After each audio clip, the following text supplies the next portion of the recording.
on the request for the indication of provisional measures submitted by the Gambia. I shall now give the floor to Myanmar, Her Excellency Aung San Suu Kyi. You have the floor, Madam.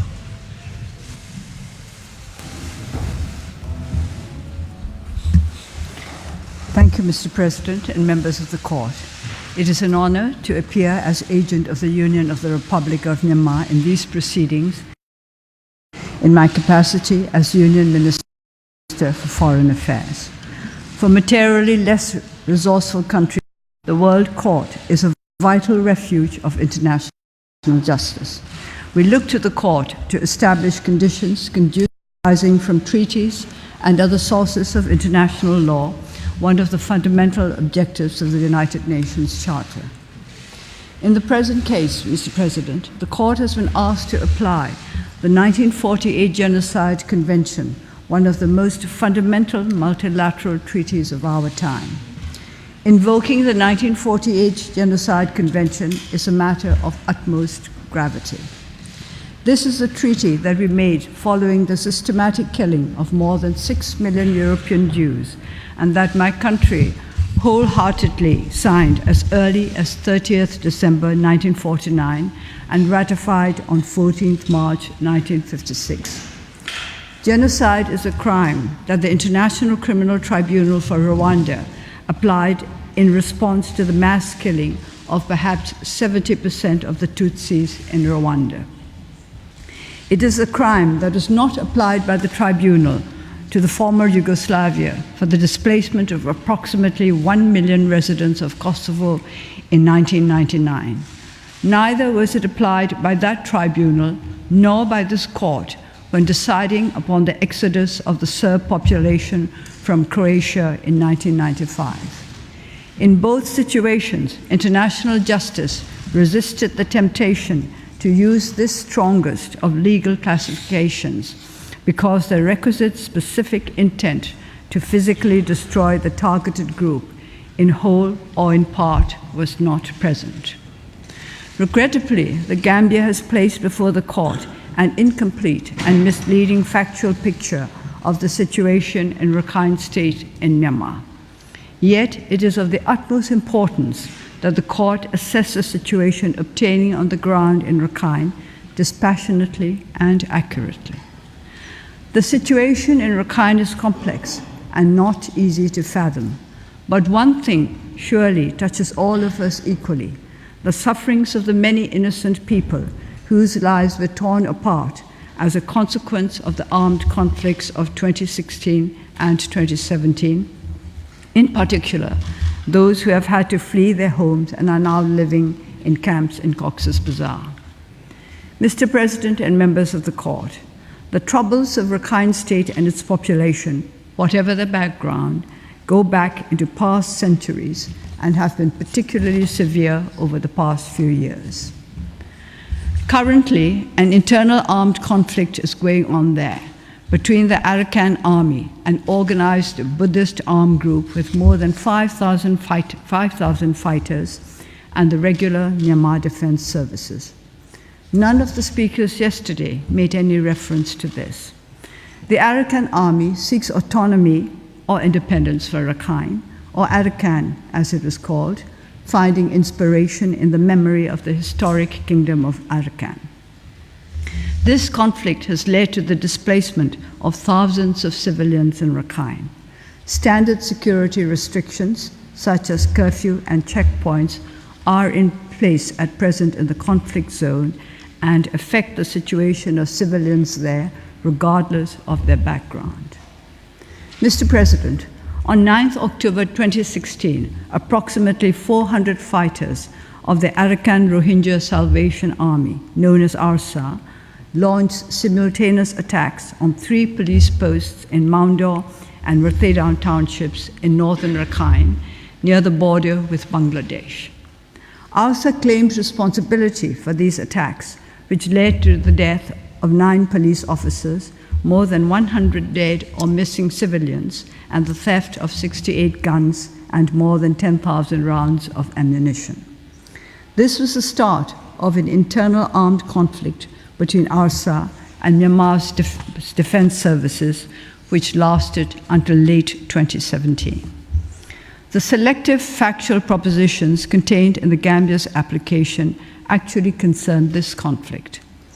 In the months following the 9th October 2016 attacks, ARSA grew in strength in the Maundo, Budidao, and Rotheidao townships in northern Rakhine. It resorted to threats and intimidation against local villagers in order to gain support and allegiance, executing suspected informers. According to, among others, the International Crisis Group, ARSA received weapons and explosives training from Afghan and Pakistani militants. In the early morning of 25th August 2017, several thousand ARSA fighters launched coordinated attacks on more than 30 police posts and villages and an army base in North Rakhine. Most of the attacks took place on the narrow Maundo Plain, which is framed by densely forested hills to the east and the border with Bangladesh to the west. Indications are that ARSA's objective was to seize Maundo Township. It may aid the court to briefly consider the historical significance of Maundo. When Britain made Burma a colonial entity separate from British Burma in 1937, the border between Burma and India was drawn along the river Naf, where we find today's border between Bangladesh and Myanmar. The historical kingdom of Arakan had at times extended much further to the north than the river Naf, including most of what is today Chittagong district in Bangladesh. Members of some Rakhine communities therefore felt that the border drawn by the British was too far south, others that it was too far north. Myanmar has never challenged this border since independence in 1948. Britain did not lose control over what is today Maundo Township during World War II. From September 1942, a number of local Muslim families offered fighters to the British irregular V4 set up to collect intelligence and initially absorb any Japanese advance. Many Muslims gave their lives in combat against the Japanese in Rakhine. The sacrifices made by Muslim fighters motivated a call for the creation of an autonomous Muslim space in northern Rakhine centered on Maundo. Whether or not this was encouraged by British officers, Britain rejected this call as soon as it had reoccupied Burma before independence in 1948. The Muslim-Buddhist intercommunal violence of 1942 recurred in 1948 and several times after that. This cycle of violence has negatively affected life in northern Rakhine, making it the second poorest state in Myanmar. Mr. President and members of the court, may I go back to the situation in Rakhine on the morning of 25th August 2017. More than 30 police stations and villages and one military base had been attacked before sunrise in a highly coordinated fashion by an organized armed group operating along a densely forested hill range that provides ample opportunity for hiding. Many of the ARSA fighters had been recruited from local villages in the weeks and months preceding the attack. Myanmar's defense services responded to the attacks of ARSA fighters by the use of ground forces. There were armed incidents in more than 60 locations. The main clashes occurred in 12 places: in Minji, Tolatoli village, Chaptian village, Maunu village, Gutabian village, Aletanjo village, Myanla village, Indian village, Chain Kali or Kodangap village, Myodaji ward, Jaupandu village, wards of Maundo town, and southern Maundo. Mr. President, please allow me to clarify the use of the term clearance operation, Nemye Shenlenye in Myanmar. Its meaning has been distorted. As early as the 1950s, this term has been used during military operations against the Burma Communist Party in Bogor Range. Since then, the military has used this expression in counterinsurgency and counterterrorism operations after attacks by insurgents or terrorists. In the Myanmar language, Nemye Shenye literally means clearing of locality, simply means to clear an area of insurgents or terrorists.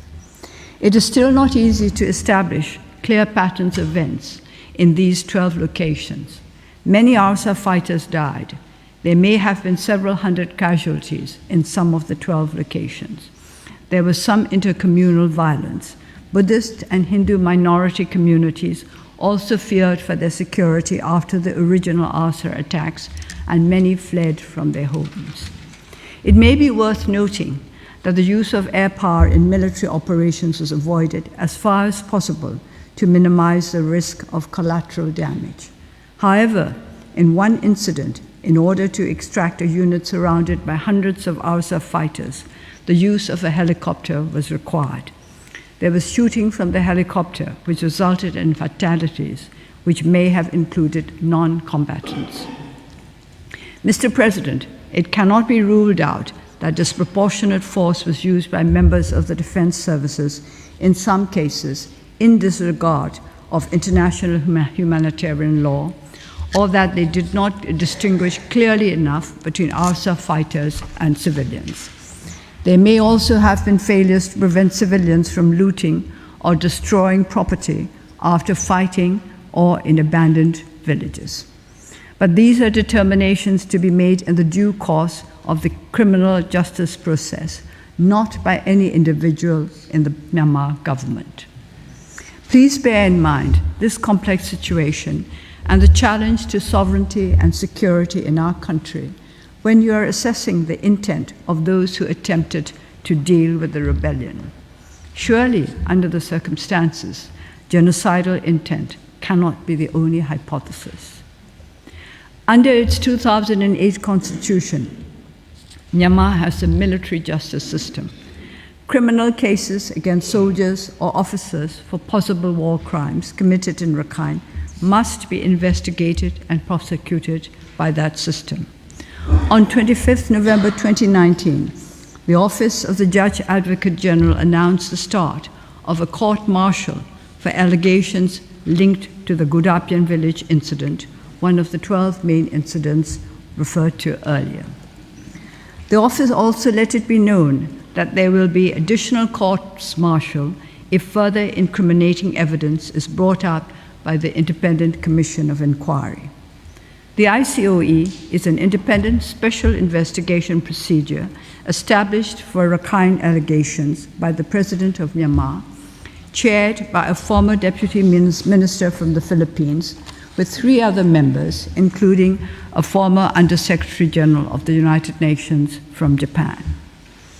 On 26 November 2019, this commission announced that it had taken about 1,500 witness statements from all affected groups in Rakhine, and that it has interviewed 29 military personnel who were deployed to the affected townships in northern Rakhine during the military operations from 25th August 2017 to 5th September 2017, as well as 20 police personnel who were stationed at the police posts that were attacked on 25th August 2017.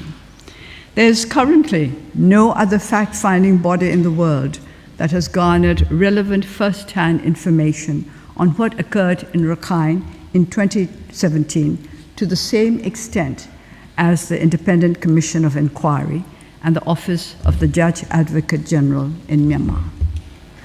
This fact reinforces my sense that I should refrain from any action or statement that could undermine the integrity of these ongoing criminal justice processes in Myanmar. They must be allowed to run their course.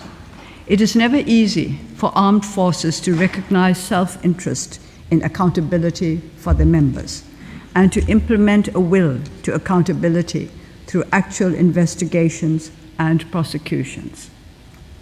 I respectfully invite the members of the court to consider for a moment the record of other countries.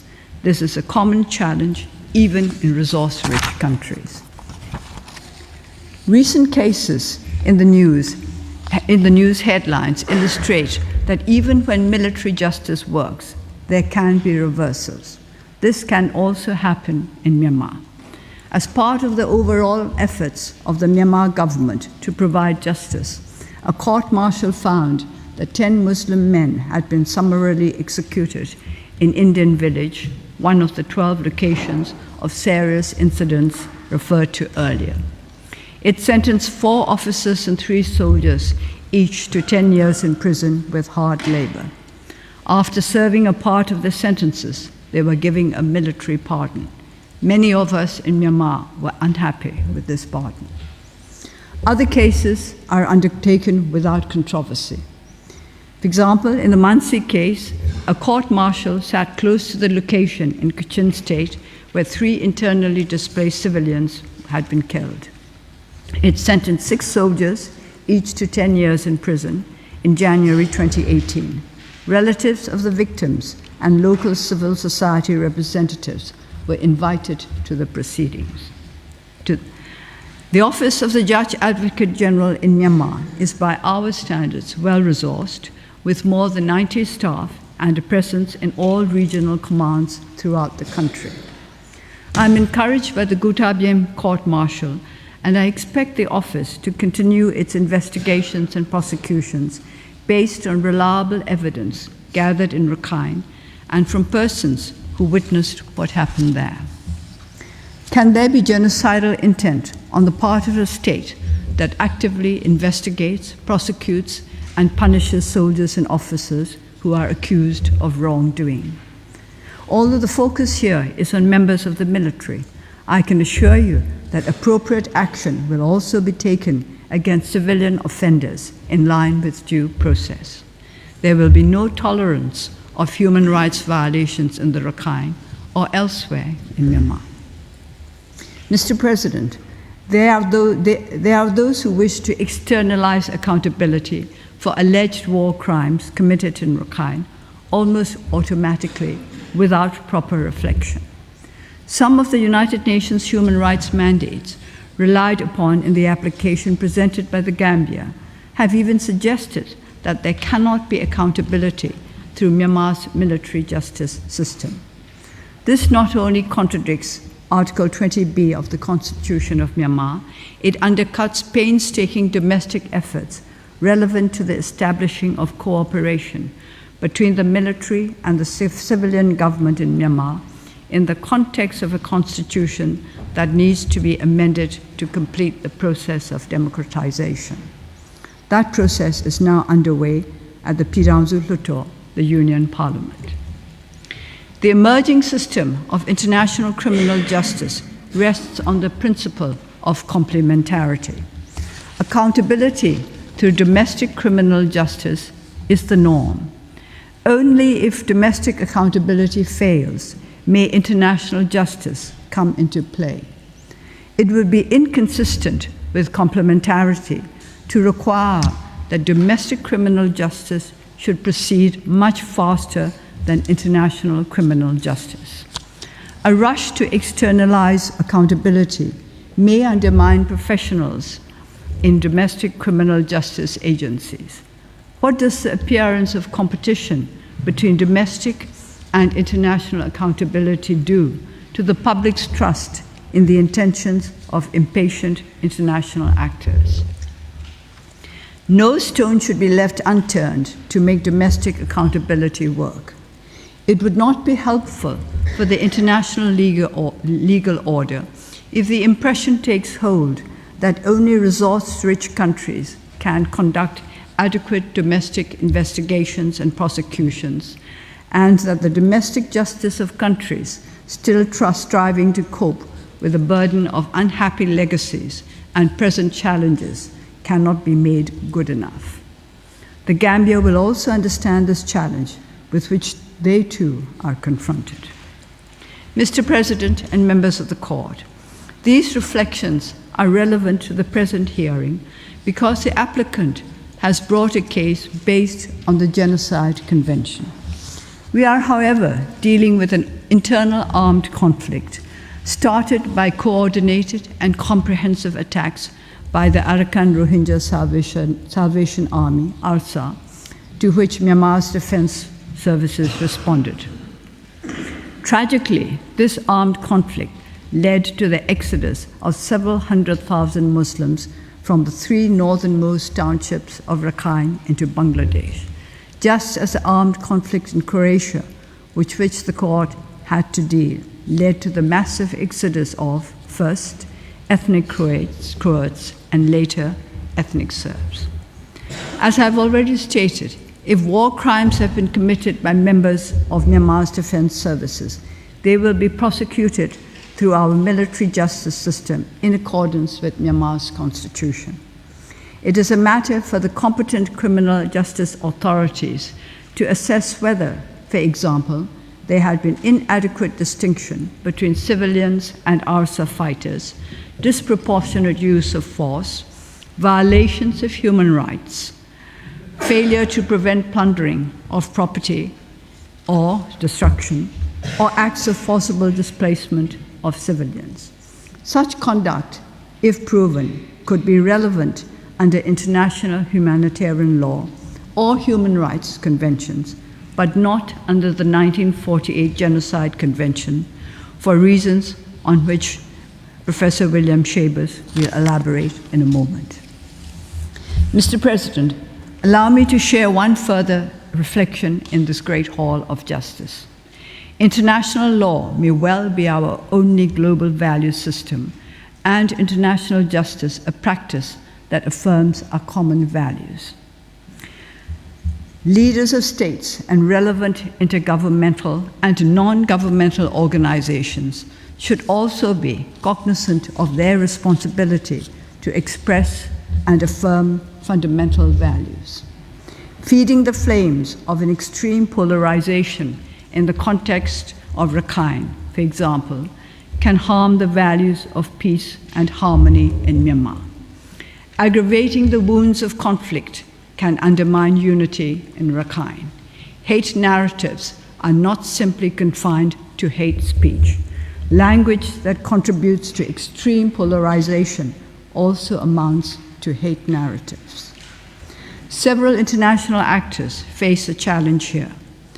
But Myanmar also could have done more since the 1980s to emphasize the shared heritage and deeper layers of unity among the diverse peoples of our country. Cycles of intercommunal violence in Rakhine, going back to the 1940s, should be countered not just by practical measures aimed at sustainable development and rule of law, but also by nourishing a spiritual mindset of unity. It is a moral responsibility of leaders to guard the aspirations of people for harmony and peace. U Thant, the third United Nations Secretary General, had understood this. He wrote in his memoirs, View from the UN, published in 1974, "I even believe that the mark of the truly educated and imaginative person facing the 21st century is that he feels himself to be a planetary citizen." Encouraging this added layer of identity, a sense of planetary citizenship, is of fundamental importance for peaceful relations between nations, as well as between ethnic and religious groups. A commitment to broadening the mindset must go hand in hand with practical steps to improve lives. Even before the events of 2016 to 2017, Muslim, Buddhist, and other communities in Rakhine faced what the Kofi Annan Advisory Commission described as complex challenges of low development and poverty rooted in enduring social conflict between the communities. The Myanmar government is committed to addressing these challenges. Together with our partners, we are now striving to ensure that all communities enjoy the same fundamental rights. To expedite citizenship verification and application, a mobile team is already in operation. All children born in Rakhine, regardless of religious background, are issued with birth certificates. Arrangements have been made to enable more Muslim youth to attend classes at universities across Myanmar. With the support of international and local partners, scholarships will also be made available to students from all communities living in Rakhine. The government has started a social cohesion model project in Maungdaw Township to promote social harmony among all communities. Interfaith fora have been encouraged. These are some of the steps taken to improve livelihoods, security, access to education and health, citizenship, and social cohesion for all communities in Rakhine. 3 IDP camps have already been closed, and an IDP camp closure strategy has been adopted. Myanmar is also committed to the voluntary, safe, and dignified repatriation of displaced persons from Rakhine under the framework agreement reached between Bangladesh and Myanmar. Mr. President, how can there be an ongoing genocide or genocidal intent when these concrete steps are being taken in Rakhine? To conclude, Mr. President and members of the court, Rakhine today suffers an internal armed conflict between the Buddhist Arakan Army and Myanmar's defense services. Muslims are not a party to this conflict, but may, like other civilians in the conflict area, be affected by security measures that are in place. We pray the court to refrain from taking any action that might aggravate the ongoing conflict, and armed conflict, and peace and security in Rakhine. Right now, in northern Rakhine, an army base near Palewa is under attack by a group of more than 400 Arakan army fighters, and some 200 insurgents have surrounded a military column near An city in Rakhine. Since Myanmar gained independence in 1948, our people have not known the security of sustainable development that is a fruit of peace and prosperity. Our greatest challenge is to address the roots of distrust and fear, prejudice and hate that undermine the foundations of our union. We shall adhere steadfastly to our commitment to nonviolence, human rights, national reconciliation, and rule of law as we go forward to build the democratic federal union to which our people have aspired for generations past. We look to justice as a champion of the reconciliation and harmony that will assure the security and rights of all peoples. Mr. President and members of the court, I thank you for your kind attention, and I ask that you now call upon Professor William Shabers to continue the Myanmar submissions. I thank the agent of Myanmar for her statement. I now invite Professor Shabas to take the floor. You have the floor.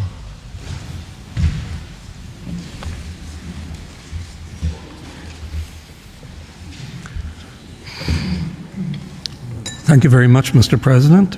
Mr. President, Your Excellencies, it's an honor to appear before the court today. Our hearing today does not concern the merits of the claim that the Gambia seeks to bring.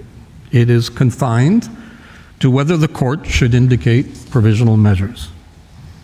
It's established case law that certain preconditions must be met if the court is to do so. My presentation will focus on the requirement of a plausible claim. I will be followed by Mr. Staker, who will speak to the requirements of prima facie jurisdiction and standing, and then by Ms. Okawa, who will complete our first round of observations by addressing the lack of real and imminent risk of irreparable prejudice to the rights in dispute. The Gambia seems to accept the plausibility test developed in the court's jurisprudence, but has misunderstood the standard applied by the court.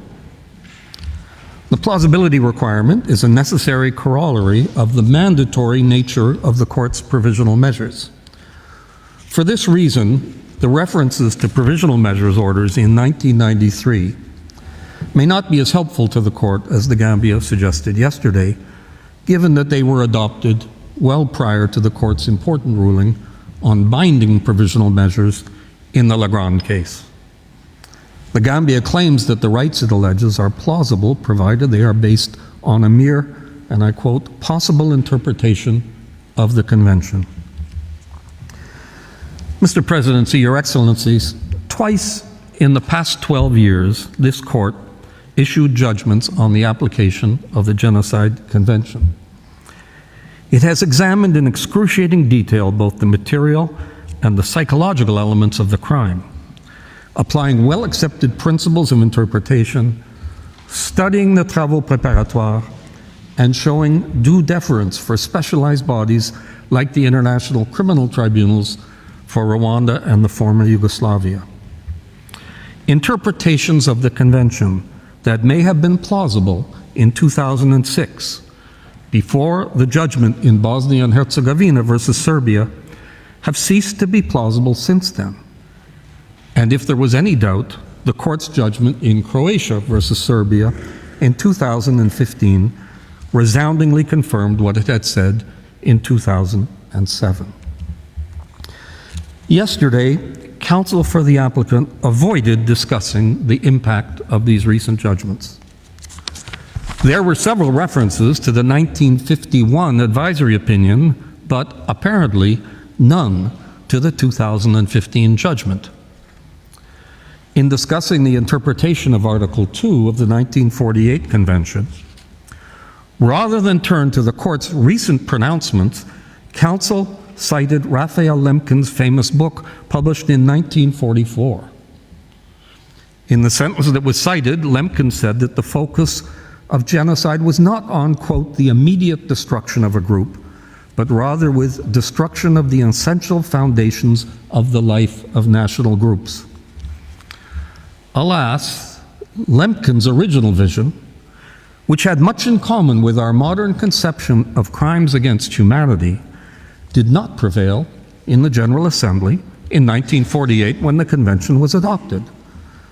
The drafters of the Convention settled on a much narrower view of the scope of genocide than Lemkin had contemplated in his book, and one that has since been confirmed in the case law of this Court.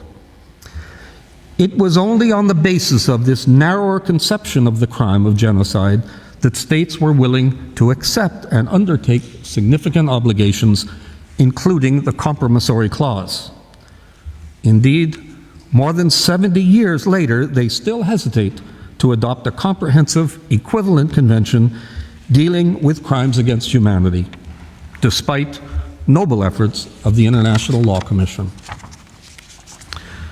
Here we are, 4 years after Croatia versus Serbia, and the Court is being asked to indicate provisional measures based upon allegations that simply cannot meet the terms of the Convention as authoritatively interpreted by the Court.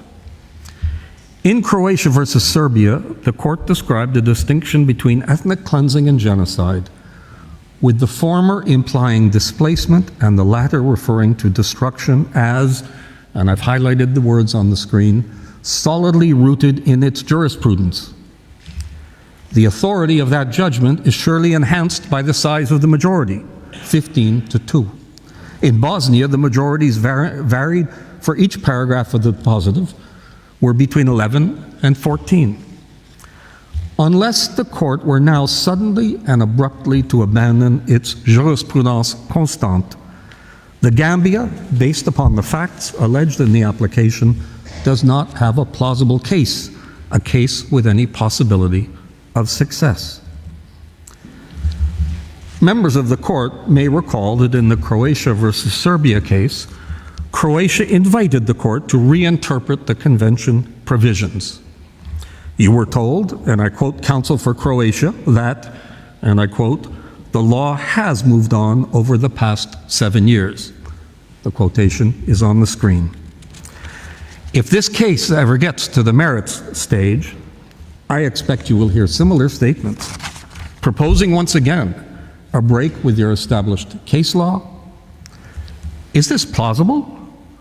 Does this mean that any claim before the Court that is inconsistent with established case law is plausible because, to return to the phrase in the application, it consists of a possible interpretation of the Genocide Convention?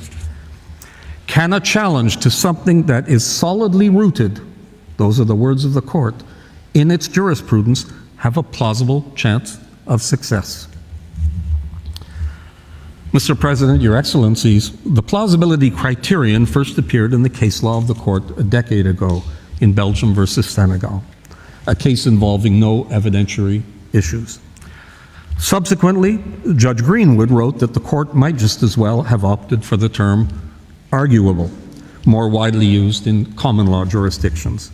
He said, and I quote, "Unless there is a reasonable prospect that a party will succeed in establishing that it has the right which it claims and that the right is applicable to the case, then it cannot be said that the right might be adjudged to belong to it."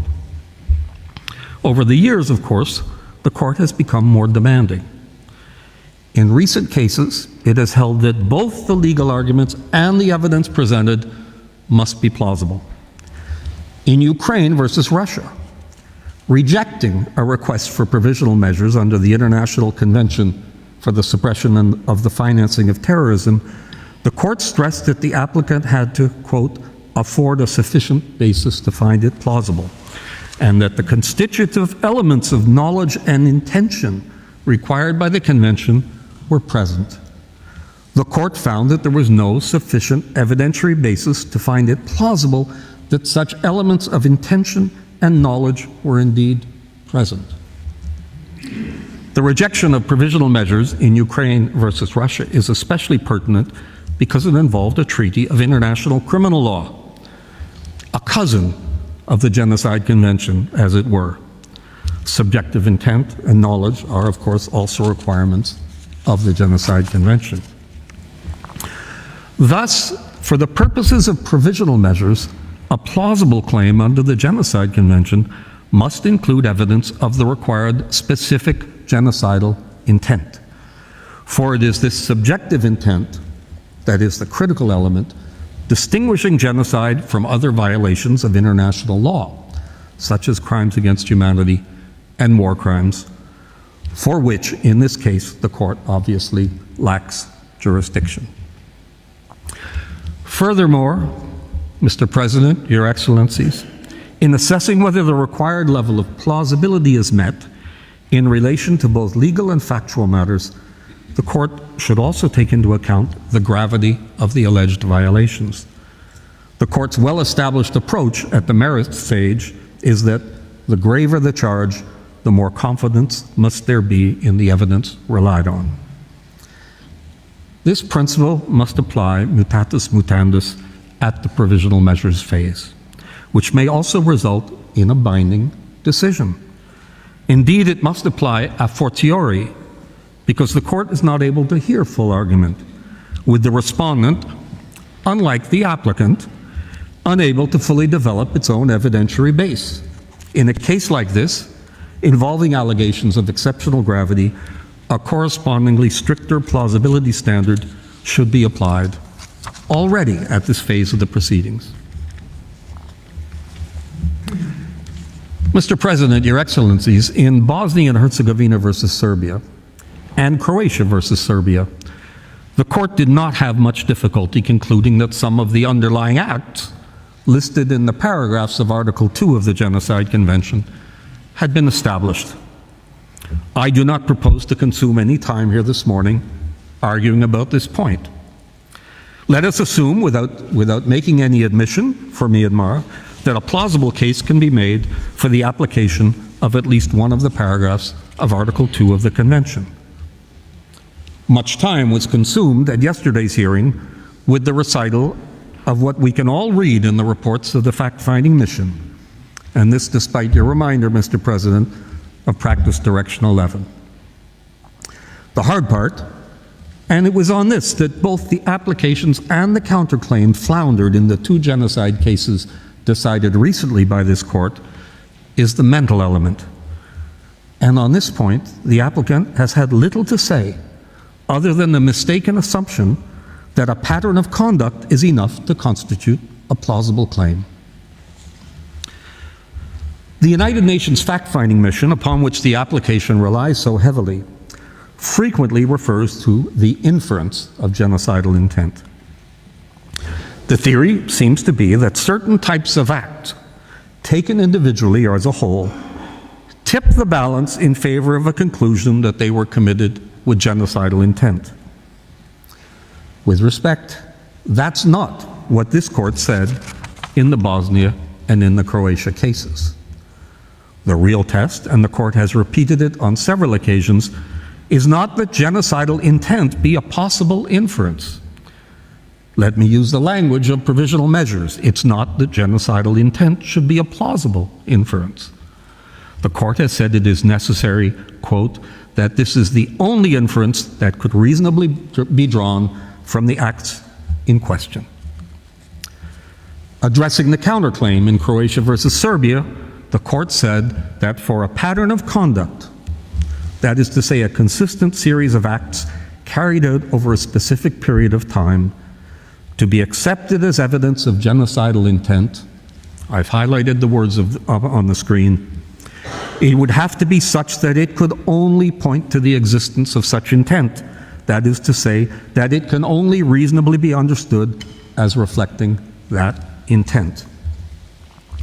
In declaring that genocidal intent must be the only inference that can reasonably be drawn from the acts in question, this court has brought great clarity to the law. Instead of focusing on whether genocidal intent is plausible, it looks in the other direction. Is there another explanation? There's an enormous amount of unproductive speculation about genocide. It's often prefaced with phrases like, if certain things were proven, it might even be genocide. And indeed, given the prevalence in the world of today of racial and religious discrimination, of apartheid-like policies, and of persecution of ethnic minorities, indigenous peoples, migrant workers, and refugees, in many countries and conflicts, there is no shortage of acts that may fit within the paragraphs of Article 2 of the Convention and about which it can be said, if certain things were established, this might amount to genocide. By insisting that genocidal intent, if based on a pattern of conduct, be the only reasonable inference, the court has developed an effective, realistic, and workable approach to the Genocide Convention. Regrettably, there are too many commentators, political figures, and campaigners who either misunderstand the court's approach or prefer to ignore it. They cherry-pick paragraphs out of its two great judgments, yet fail to grasp the most fundamental principle. Where genocidal intent is premised on a pattern of conduct, it must be the only inference that could reasonably be drawn from the acts in question. This is as essential to the provisional measures stage as it is to any eventual determination of the merits. In the context of a provisional measures application based upon Article 9 of the Genocide Convention, the test must be whether it is plausible that genocidal intent is the only inference that can be drawn. In other words, unless it is plausible that another reasonable explanation of the intent for the acts can be excluded, the application must fail. That's a very different test to the one proposed by the applicant, which is whether genocidal intent is one plausible explanation. The applicant, as well as the fact-finding mission upon which the application relies, fail entirely to address the issue of alternative explanations for the intent element. And yet all they had to do was to read your Bosnia and Croatia decisions in order to know that this was required. The genocidal intent is often described with the terms specific intent or dolus specialis. We find pronouncements about the specific intent, sometimes the formulation is special intent, in the earliest judgments based upon the provisions of the Genocide Convention, going right back to the Eichmann case, the two judgments of the tribunals in Israel, and the judgment of the trial chamber of the International Criminal Tribunal for Rwanda in Akayesu. In fact, the term specific intent, or dolus specialis, was employed in domestic criminal law long before international criminal law had even come into existence. In ordinary criminal law, as a general rule, crimes of specific intent also contain or are underlain by offenses that do not require the specific intent. For example, the crime of planned and premeditated murder generally contains a kind of included offense of intentional homicide or murder, and negligent homicide or manslaughter, where the assessment of intent is based upon inferences drawn from a pattern of conduct rather than upon direct evidence of planning and premeditation. A person will never be convicted of planned and premeditated murder if there is an alternative explanation for that person's mental element. And this is nothing more than the reflection in ordinary criminal law of the approach that this court has taken with respect to genocide. Myanmar submits that the information in the application and in the materials invoked in its support, essentially the reports of the fact-finding mission, provide ample evidence to indicate alternative inferences, alternative explanations for the alleged conduct other than it is the product of genocidal intent. Should the court agree that there is ample support for an alternative explanation, then it cannot but conclude that the application has no reasonable chance of success on the merits. Not a 50% chance, not a 25% chance, no chance. If there's a reasonable alternative explanation for the intent behind the alleged acts, then the application simply cannot succeed. And if it cannot succeed, it is not plausible for the purposes of a request for provisional measures. Mr. President, Your Excellencies, in both the Bosnia and Croatia cases, the court was assisted immensely by the work of the two ad hoc tribunals. Although more limited, there is some activity at the International Criminal Court that may be of help here to the International Court of Justice. It manifests the drawing of an alternative inference other than genocidal intent for the alleged conduct of Myanmar. In April 2018, the prosecutor of the International Criminal Court applied to a pretrial chamber for a form of advisory opinion as to whether she might be able to exercise jurisdiction over the crime against humanity of deportation given the huge cross-border flows from Myanmar into Bangladesh in 2017. Her application, as well as all of the subsequent proceedings in this matter before the International Criminal Court, relied very heavily on the same materials that the Gambia invokes in this case, principally the reports by the fact-finding mission. It is worth recalling that previous judgments of the court in genocide cases have taken into account the activities of the prosecutors of international criminal tribunals. In her application, the prosecutor said that, and I quote, and it's on the screen, the Rohingya people were specifically and intentionally deported into Bangladesh.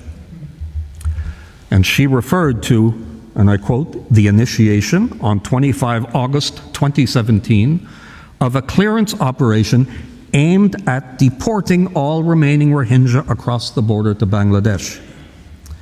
She expressly distinguished the situation from, quote, a mass exodus of civilians from one state caused, for instance, by an ongoing armed conflict without evidence of deportation per se. In other words, in her view, the intent of the so-called clearance operation was deportation from Myanmar, not physical destruction. And it cannot have been otherwise, Mr. President, Your Excellencies, because the Rome Statute requires that crimes be committed with intent and knowledge. And crimes against humanity must constitute an attack directed against any civilian population that takes place pursuant to or in furtherance of a state or organizational policy. In proceeding with prosecutions for deportation, for the crime against humanity of deportation, the prosecutor is confirming her own view that the massive flows of persons to Bangladesh were not only intended by those who are responsible, but that they are also pursuant to or in furtherance of a state or organizational policy.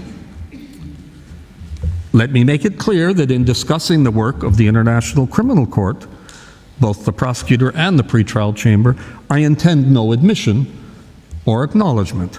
But to the extent that this serious and authoritative body provides an alternative explanation, the genocide hypothesis necessarily fails. Only a few days after the application in the present case was filed, a pretrial chamber of the International Criminal Court authorized the prosecutor to proceed with an investigation. Referring specifically to the crime against humanity of deportation, the pretrial chamber concluded that, and I quote, "A reasonable prosecutor could believe that coercive acts towards the Rohingya forced them to flee to Bangladesh, which may amount to the crime against humanity of deportation." The pretrial chamber was confirming that an alternative inference for the massive population flows in late 2017 is deportation, carried out with the intent to deport and pursuant to a state or organizational policy. Now, this court has confirmed that the forced displacement of a population, even if proved, would not in itself constitute the actus reus of genocide. And here I cite a sentence from Croatia versus Serbia on the screen. In the Bosnia case, the court held that, and I quote, "Neither the intent as a matter of policy to render an area ethnically homogeneous, nor the operations that may be carried out to implement such policy can as such be designated as genocide. The deportation or displacement of the members of a group, even if effected by force, is not necessarily equivalent to destruction of that group." The court clearly distinguished between the necessary specific intent, dolus specialis, that is to say, with a view to the destruction of the group, as distinct from its removal from the region. And this is a quote from the judgment. The references will appear in the written transcript. Addressing Serbia's counterclaim in the Croatia judgment, the court said that, and I quote, "Even if it were proved that it was the intention of the Croatian authorities to bring about the forced displacement of the Serb population of the Krajina, such displacement would only be capable of constituting the actus reus of genocide if it was calculated to bring about the physical destruction." Mr. President, Your Excellencies, let me now turn to the materials advanced by the applicant in support of the claim that there is genocidal intent.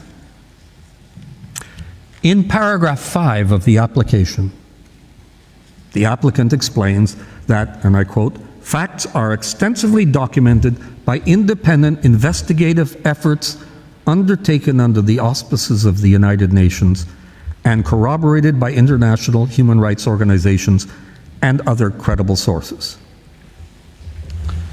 This paragraph in the application will be discussed, but bearing in mind, of course, Practice Direction 11. In paragraph 6, the application turns to the question of genocidal intent. Paragraph 6 of the application begins with the following claim: "Multiple UN investigations have underscored the genocidal intent of these crimes." And what follows are references to 3 sources, which I will discuss in turn. The first is to the Special Rapporteur on the situation of human rights in Myanmar, Ms. Yang-hee Lee.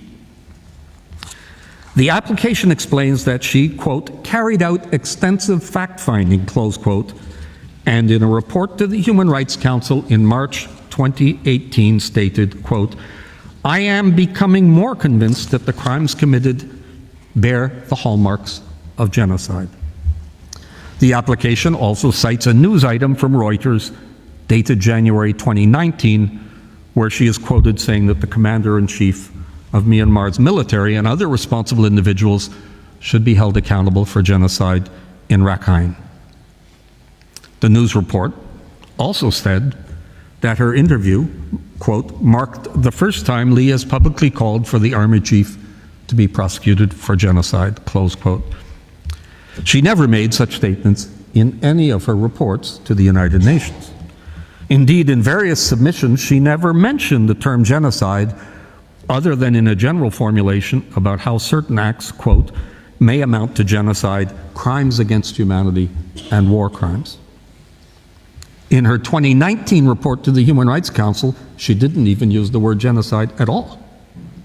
And when she spoke to the Third Committee of the General Assembly in October of this year, the only reference she made to genocide was observing that the Gambia was considering commencing proceedings before the International Court of Justice. In all of her writings, the Special Rapporteur provides no explanation for her employment of the phrase hallmarks of genocide. She offers nothing whatsoever to suggest that she understands the legal issues relating to its use or that she appreciates the paramount significance of genocidal intent.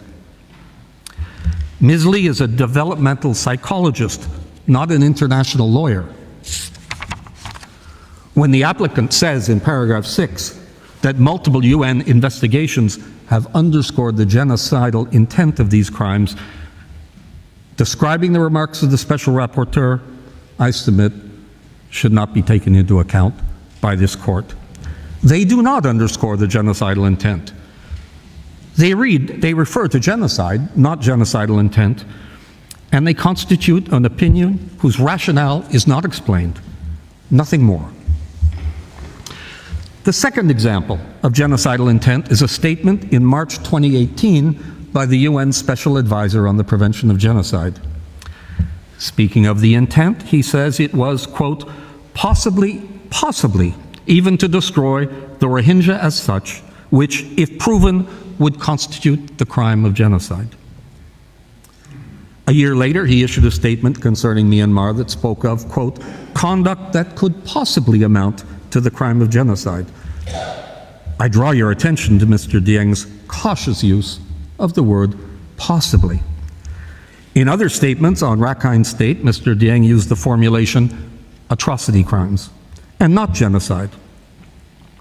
It may not be without relevance to the issue of a risk of genocide in the future that, and according to his website, the special advisor has not made any statement about Rakhine State or Myanmar for 15 months.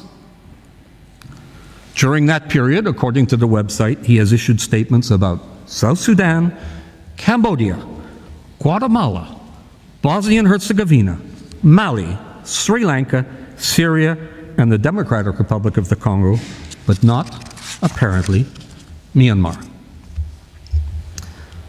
The application considerably overstates the importance and significance of what Mr. Dieng has said. The Special Advisor plays a fundamental role in the genocide prevention activities of the United Nations. His function is early warning, not pronouncements on whether or not genocide has been committed. I think he would himself object to being cited as authority for the existence of genocidal intent.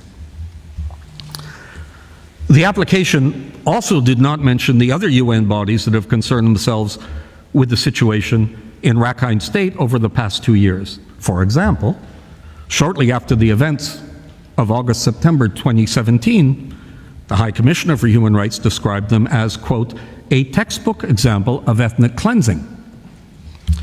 Some months later, he started using the term genocide, but again, with the caution and equivocation that we've already seen with the other mandate holders. There are many other examples, some of them quite recent. The resolution on Myanmar adopted by the Human Rights Council in September 2019 refers to, quote, the need for an urgent criminal investigation into alleged crimes against humanity and war crimes. It doesn't mention genocide. Nowhere is the word genocide used in the Human Rights Council resolution. Similarly, a resolution on Myanmar adopted by the Third Committee only a few weeks ago makes no reference to genocide. And in July of this year, the Deputy High Commissioner for Human Rights reported on Myanmar to the Human Rights Council without reference to genocide. The most substantial discussion of genocidal intent, of course, and the one on which the application largely relies, is that of the fact-finding mission. It launched the genocide claim in its September 2018 report. The mission concluded, without equivocation, that crimes against humanity and war crimes had been committed. On genocide, it was somewhat more circumspect. It said that there was, quote, sufficient information to warrant the investigation and prosecution of senior officials in the Tatmadaw chain of command so that a competent court can determine their liability for genocide in relation to the situation in Rakhine State. The mission briefly explains what it means by reasonable grounds in the introductory part of its long report. But it also adds the following caveat. This standard of proof is lower than that required in criminal proceedings. There is a summary discussion of the intent issue in the 440-page supplement to the mission's 2018 report. It devotes 113 words in a 440-page supplement to considering whether the intent may have been, and I quote, to displace the Rohingya population, but not to seek its ultimate destruction. 113 words. And this is the very hypothesis on which the prosecutor of the International Criminal Court has based her activities. The mission does a little bit of textual sleight of hand by referring to, and I quote from the report, the physical destruction of Rohingya life as it once was, a formulation that ever so slightly blurs an important distinction between physical and cultural genocide, one to which this court has previously attached considerable significance. Elsewhere, in words that are cited in the application, the fact-finding mission states, quote, the crimes in Rakhine State and the manner in which they were perpetrated are similar in nature, gravity, and scope to those that have allowed genocidal intent to be established in other contexts. But they don't provide any reference or examples to what those other contexts are. The mission might just as well have said the opposite. Because in other contexts, similar in so many respects to the circumstances in Myanmar, this court and the International Criminal Tribunal for the former Yugoslavia have concluded that genocidal intent was not established. The fact-finding mission essentially ignores this dimension. With respect, it is campaigning for a case rather than assessing a situation in an objective and impartial manner, and it is indifferent as to factors that tend to prove the contrary. That said, the fact-finding mission is not entirely consistent on the subject of intent. For example, when it discusses what it calls a policy of food starvation, the mission says that such, quote, targeted actions to deny access to food appear to constitute a policy of forcing Rohingya to flee through food deprivation. The mission says that starvation is intended to force Rohingya to flee. That is not the same thing and does not necessarily point to physical destruction. Yesterday, counsel for the Gambia suggested a genocidal intent with respect to food deprivation without even addressing this alternative explanation which is proposed by the fact-finding mission. Other statements in the fact-finding mission report also point to an intent other than one to destroy. It speaks in the report of the so-called four cuts counterinsurgency policy, which has allegedly been practiced since the 1960s.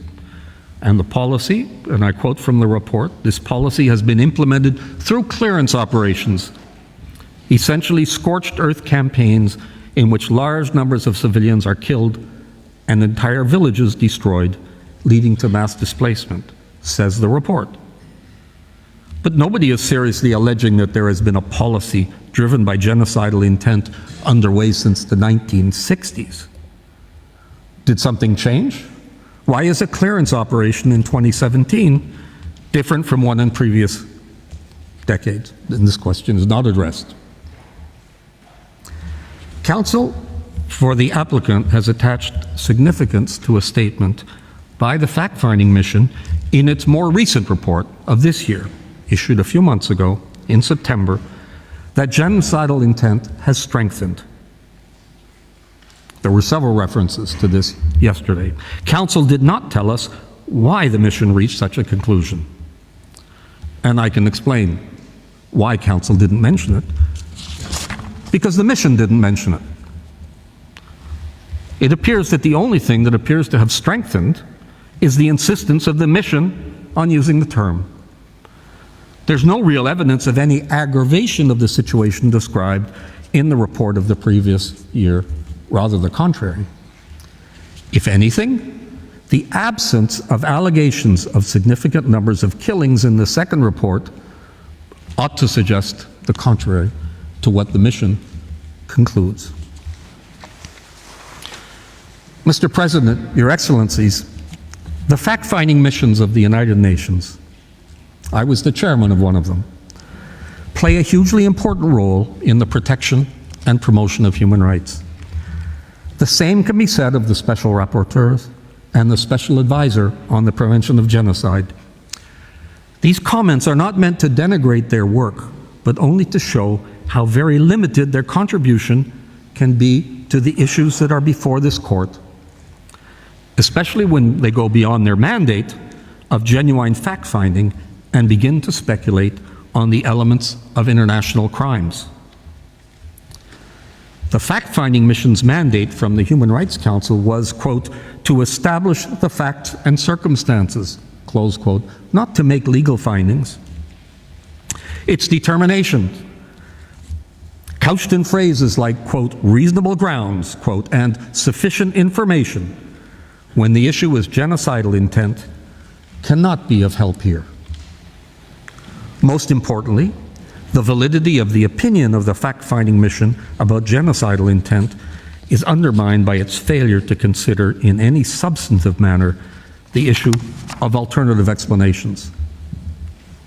Although the fact-finding mission's reports may contain valuable factual information, it is suggested that its legal determination should simply be disregarded by the court because of its flawed approach. Mr. President, Your Excellencies, without the three sources invoked by the applicant as authority for the existence of genocidal intent, the application is devoid of any support for the existence of genocidal intent, beyond the implication that the court infer the existence of genocidal intent from a pattern of conduct, an approach that it has rejected more than once. This is familiar territory for the court because it's not different in any meaningful way from what it heard from counsel during the Bosnia and the Croatia cases. There are some other striking omissions in the application. Nowhere does the application specify the number of deaths, the total number of deaths, and compare this with the size of the population that was allegedly attacked and that crossed the border into Bangladesh. Of course, the application attaches considerable importance to the quantitative aspect, to numbers, because on several occasions, the court is told how many buildings were destroyed. The court is also informed of the number of villages that were destroyed, totally or partially. And yesterday, counsel for the applicant told us of many hundreds of deaths in 3 villages, totaling a little more than 1,000.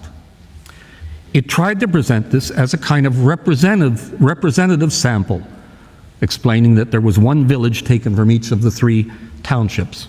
But in fact, these were 3 of the 4 worst cases described in the fact-finding mission report. But no total is proposed, either in the application or in yesterday's submissions. Perhaps this is the first court proceeding anywhere involving the Genocide Convention where the total number of victims was not volunteered by the applicant. Information on this point can be found in the lengthy annex to the report of the fact-finding mission, where we are told that there were an estimated 10,000 deaths, with 725,000 refugees who fled to Bangladesh and 600,000 who remained in Myanmar.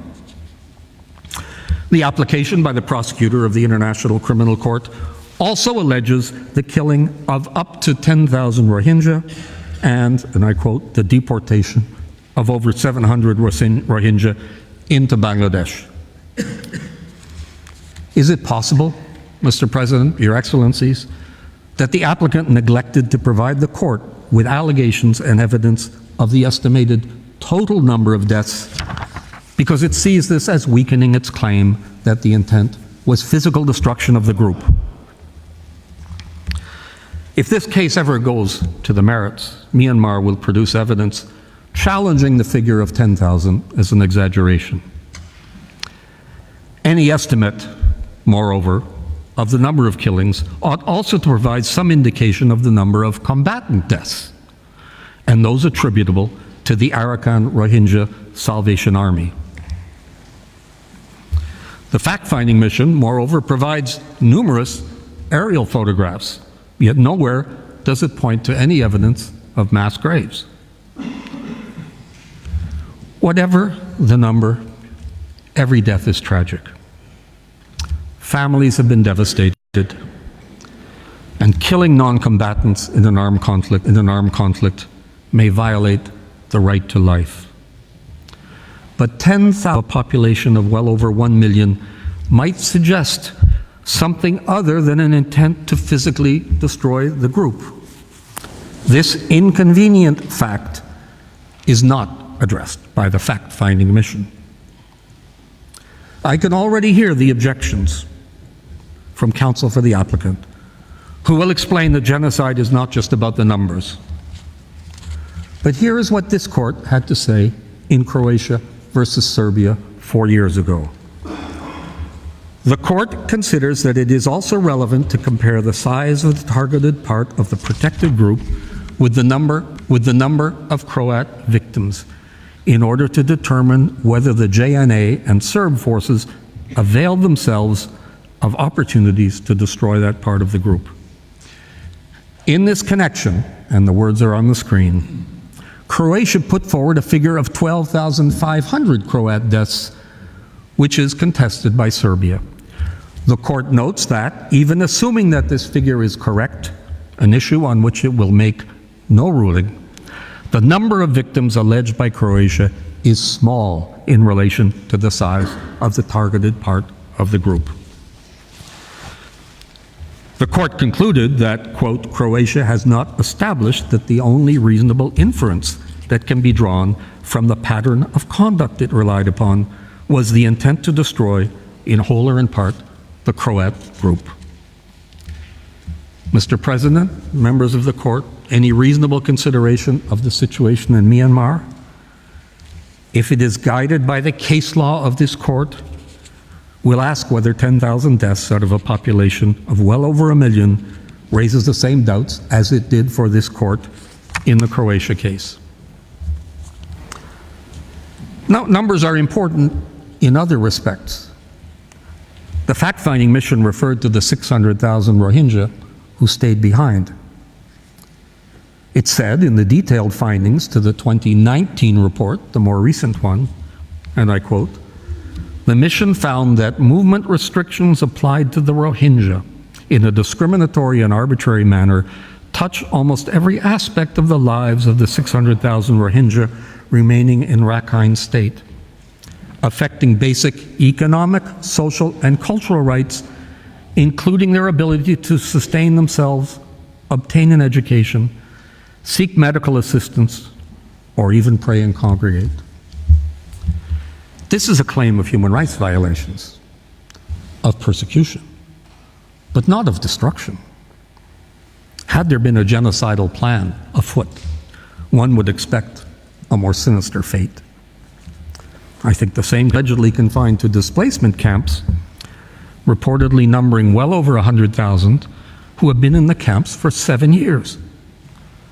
And the mission, the fact-finding mission, said that, quote, insecurity levels in camps are high and many displaced persons have a sense of despair for the future.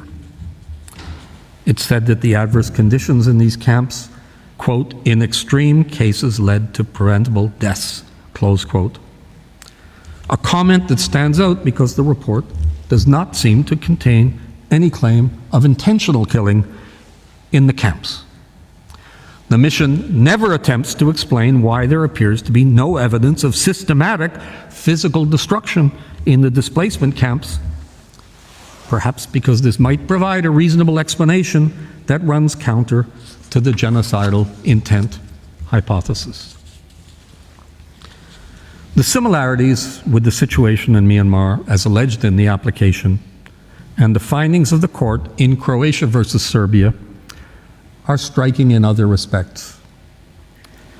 In Croatia, the court found that, quote, in the present case, as emerges in particular from the findings of the ICTY, forced displacement was the instrument of a policy aimed at establishing an ethnically homogeneous Serb state.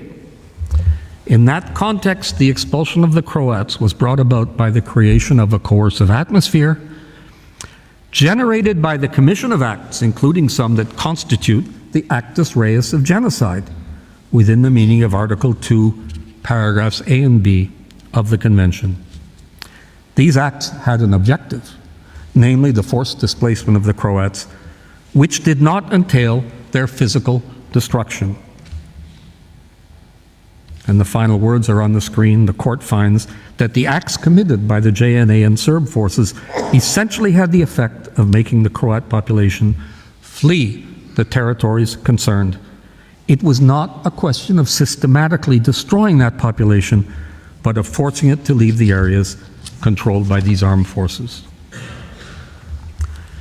To conclude, Mr. President, Your Excellencies, the application fails utterly to address the essential issue of the specific intent to perpetrate genocide.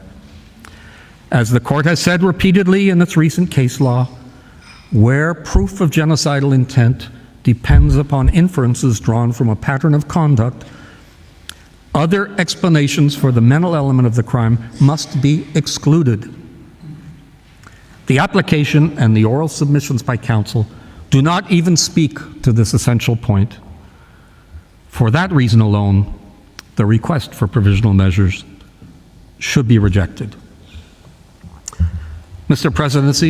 President, Your Excellencies, that concludes my observations. I would ask, Mr. President, if you would be kind enough to give the floor to my colleague, Mr. Staker, although perhaps it's the right moment to take a break. I thank Professor Shebas for his statement. Before I give the floor to the next speaker, the court will observe a coffee break of 10 minutes. The sitting is adjourned.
Please be seated.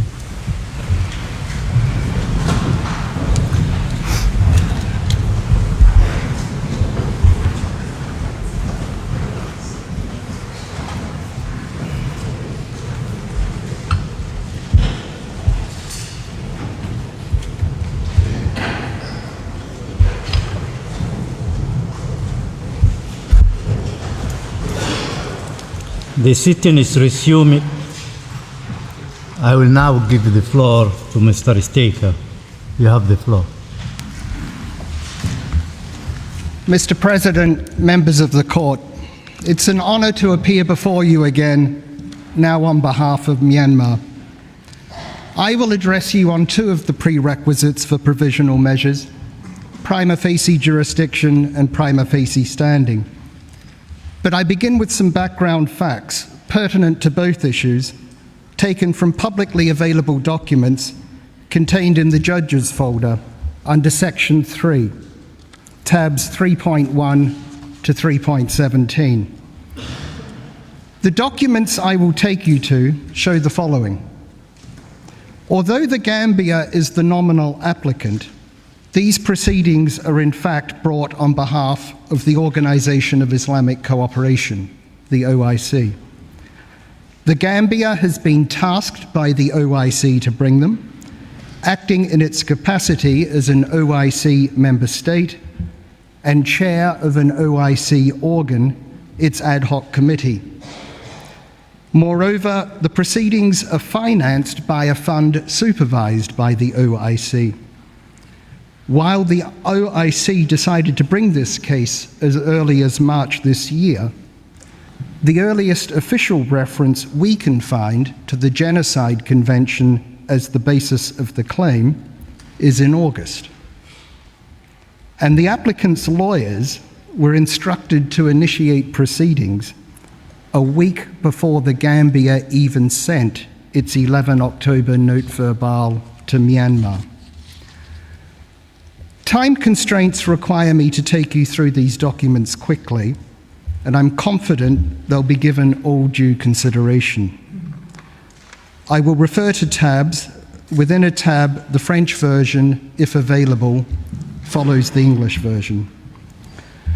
At tab 3.1 is a May 2018 OIC resolution establishing an ad hoc ministerial committee on accountability for human rights violations against the Rohingya, to be chaired by the Gambia. The committee's functions include to engage to ensure accountability and justice for gross violations of international human rights and humanitarian laws and principles, and to mobilize and coordinate international political support. A preambular paragraph states that ensuring accountability and justice is the most crucial step towards preventing genocide and other mass atrocity crimes. It does not say that genocide has actually been committed. In fact, the very opposite is implied when this statement is contrasted with the previous preambular paragraph, expressing concern that the Rohingyas taking shelter in Bangladesh had been victims of gross and systematic violations of human rights and atrocity crimes, and an earlier preambular paragraph that refers to ethnic cleansing and forced expulsions. That same session of the OIC Council of Foreign Ministers in May 2018 saw the adoption of the Dakar Declaration, which was referred to the argument of the Gambia yesterday, found at tab 3.2. This document does not contain the word genocide. It does refer to ethnic cleansing and to state-backed violence. The government of Myanmar issued a press release after that, found at tab 3.3, which affirmed that no violations of human rights would be condoned, that allegations supported by evidence would be investigated and action taken in accordance with the law, and that there was an immediate need for repatriation of displaced persons from Rakhine in accordance with the bilateral MOU between Myanmar and Bangladesh. On 25 September 2018, the President of the Gambia made a statement in the General Assembly, relied on an oral argument yesterday, in which he referred to terrible crimes against the Rohingya Muslims, but made no mention of the Genocide Convention or of genocide at all. At tab 3.4 is an OIC resolution from March this year, virtually identical to the one at tab 3.1, with the same preambular paragraphs. Then at tab 3.5 is another resolution adopted at the same session, in which member states decide to endorse the committee's plan of action to engage in international legal measures to fulfill the ad hoc committee's mandate and to call upon member states to contribute voluntarily to the budget of the plan of action. Contrary to what was suggested in oral argument yesterday, this resolution contains no specific reference to the International Court of Justice, but a media article at tab 3.6 states that at this OIC session there was a, quote, major diplomatic breakthrough in that a resolution was adopted, quote, to move the International Court of Justice for establishing the legal rights of Rohingya Muslims, end of quote. According to this report, the Bangladesh Foreign Ministry announced that the resolution to pursue a case in this court came after a long series of negotiations. An official press release at tab 3.7 then states that on 30 May, the Bangladesh Foreign Minister appreciated the Gambia-led initiative taking legal recourse to establish Rohingya rights and address their justice question at the International Court of Justice against Myanmar. There's no mention of the legal basis of the claim. At tab 3.8 is the 31 May final communique of the 14th Islamic Summit Conference, affirming support for using all international legal instruments to hold accountable the perpetrators of crimes against the Rohingya and urging the ad hoc ministerial committee to launch the case at the International Court of Justice on behalf of the OIC. Still no mention of the legal basis. This final communique is referred to in an undated item on the website of the Office of the President of the Gambia at tab 3.9, except that the second paragraph of this page mistakenly refers to the International Criminal Court rather than the International Court of Justice. The Office of the President of the Gambia was possibly not clear on the details of this proposed court case. Tab 3.10 is a 6 July media article indicating that the OIC then formally proposed that the Gambia lead proceedings in this court and that the Cabinet of the Gambia then approved that proposal. Paragraph 107 of the 8 August fact-finding mission report, tab 3.11, then refers to the efforts of states, in particular Bangladesh and the Gambia and the OIC, to encourage and pursue a case against Myanmar before the International Court of Justice under the Genocide Convention. This is the earliest official document we are aware of referring to the Genocide Convention as the proposed basis of the claim. The absence of any earlier mention is striking. In oral argument yesterday, the Gambia relied on a press report stating that a decision to base the claim on the Genocide Convention had been taken in March, but did not refer to any official document prior to August stating that. The document at tab 3.12 then says as follows: these proceedings are funded by voluntary donations from OIC member states. Supervision of the funds is entrusted to the chair of the Ad Hoc Ministerial Committee and the OIC Secretary General. Assistance has also been requested from the Islamic Development Bank and the Islamic Solidarity Fund.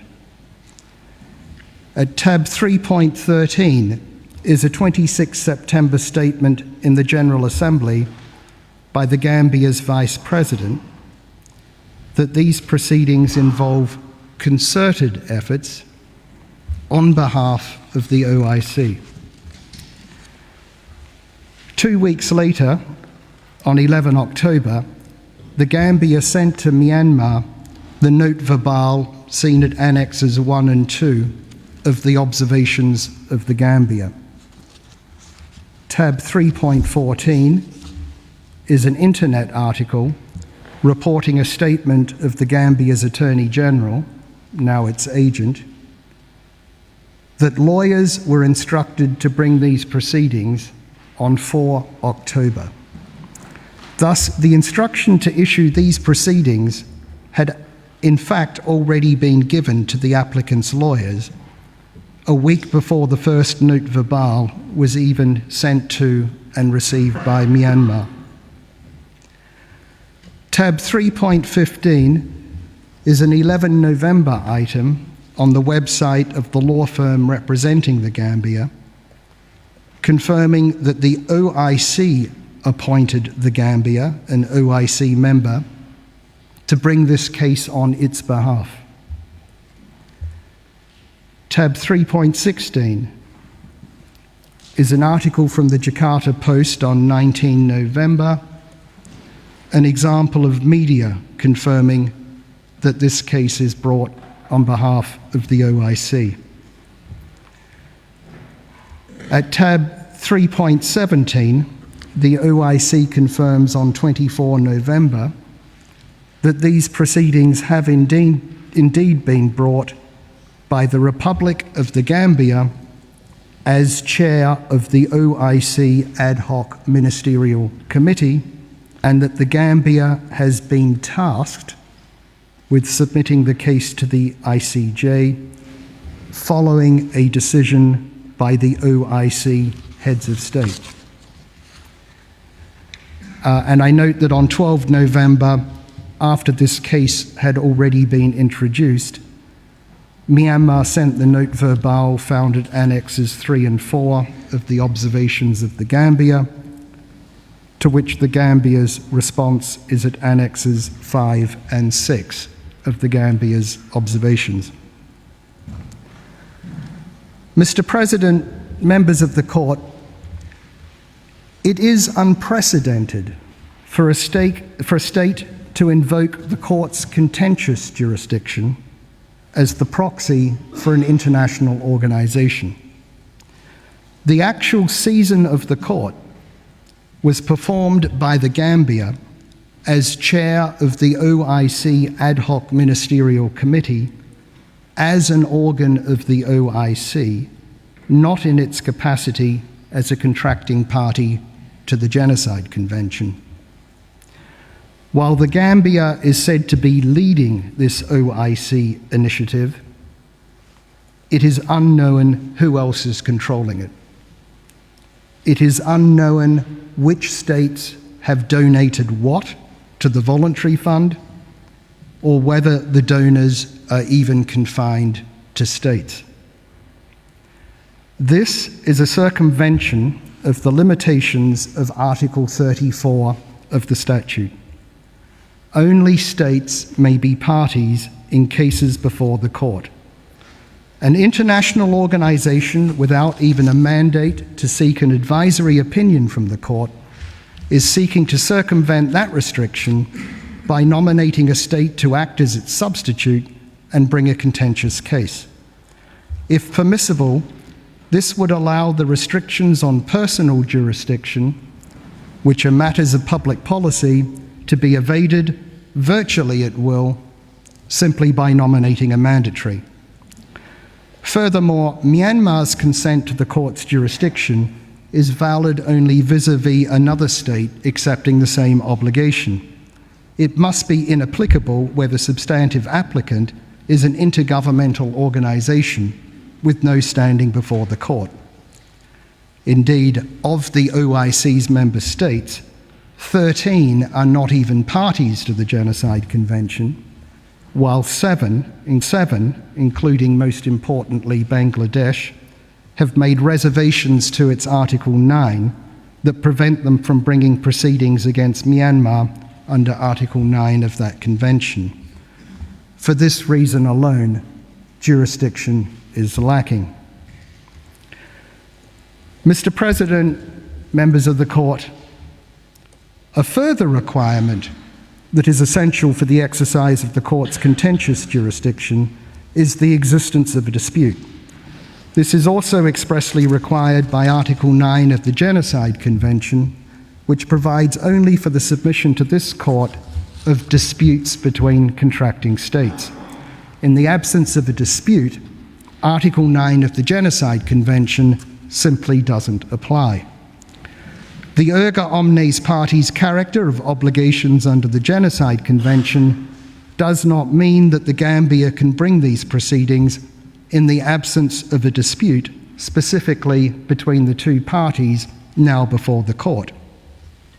In Belgium versus Senegal, while the court accepted that the erga omnes parties character of a treaty obligation might be of some relevance to standing, the court's consideration of jurisdiction proceeded on the obvious premise that there had to be a dispute between Belgium and Senegal for there to be jurisdiction under the Convention Against Torture.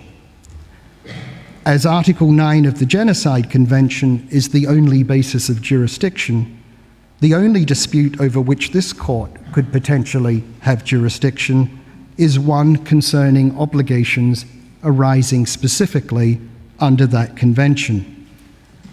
The court has no potential jurisdiction over disputes concerning customary international law obligations regarding genocide, or disputes concerning alleged breaches of other treaty or customary international law obligations, even if those alleged breach of obligations under peremptory norms or of obligations which protect essential humanitarian values and which may be owed erga omnes.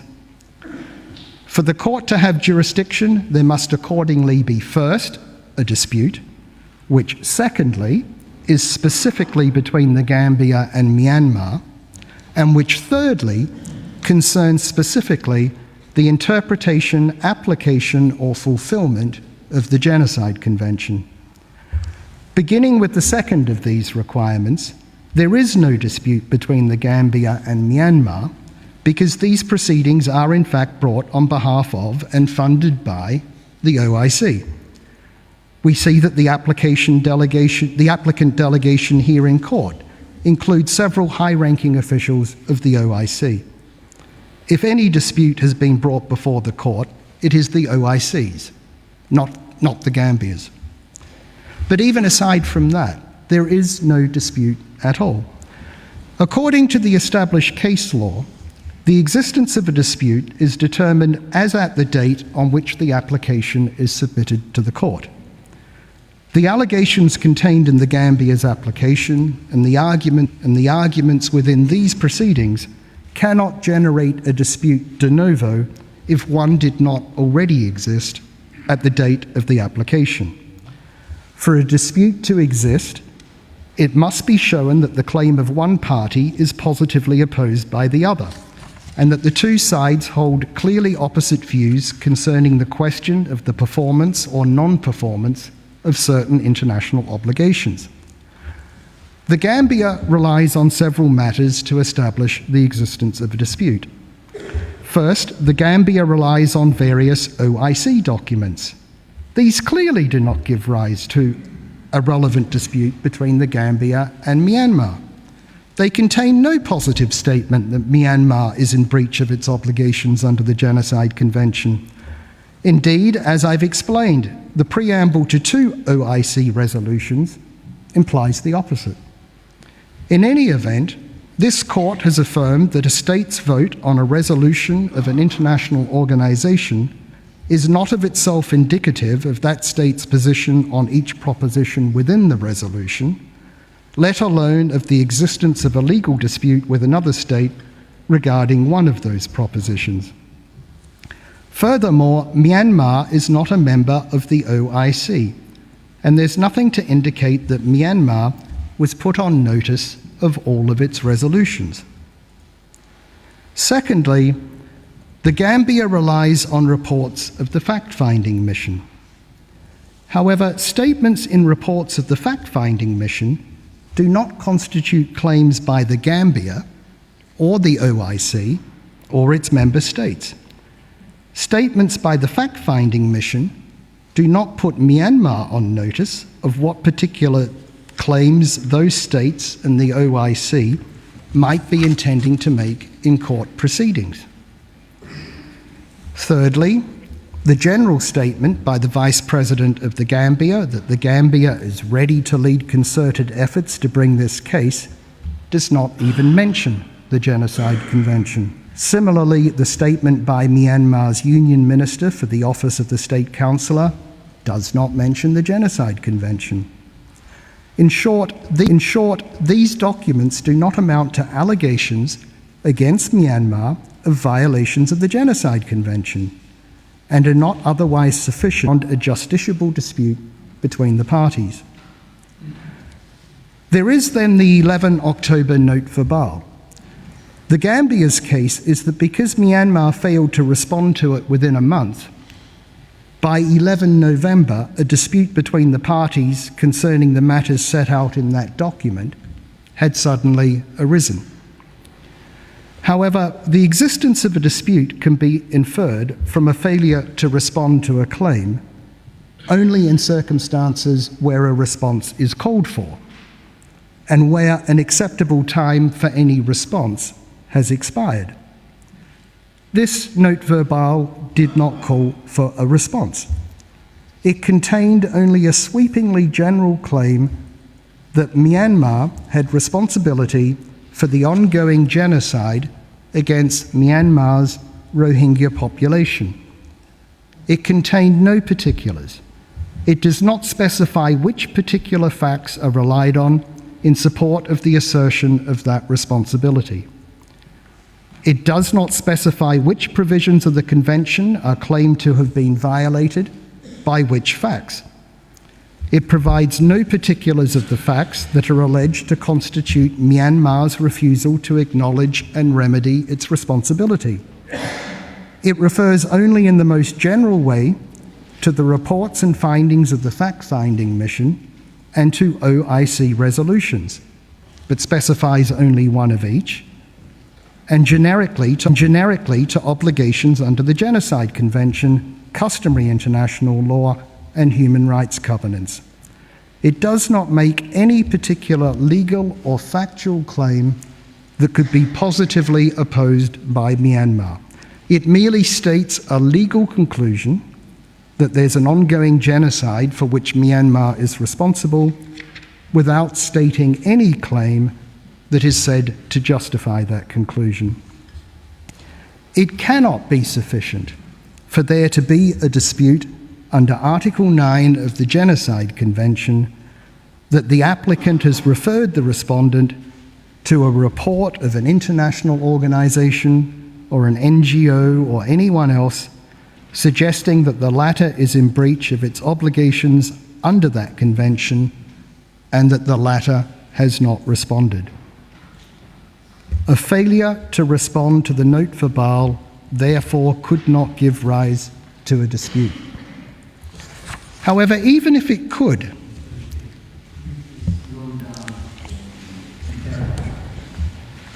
I'm obliged, Mr. President.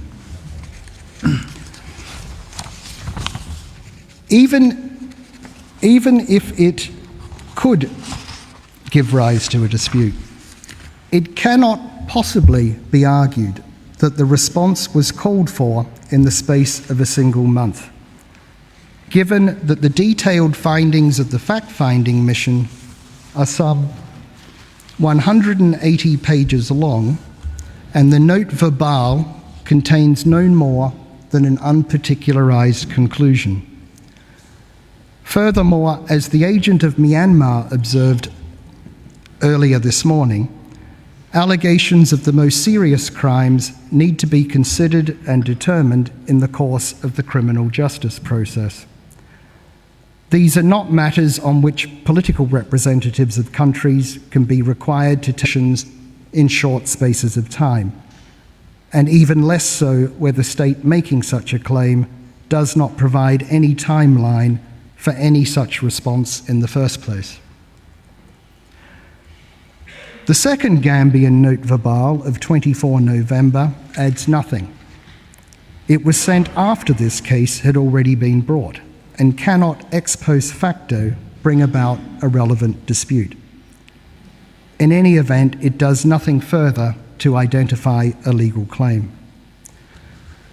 Furthermore, the OIC, on whose behalf the proceedings are brought, has never directly accused Myanmar of violations of the Genocide Convention. Rather, the OIC has expressed support more generally for using all international legal instruments to hold accountable the perpetrators of crimes.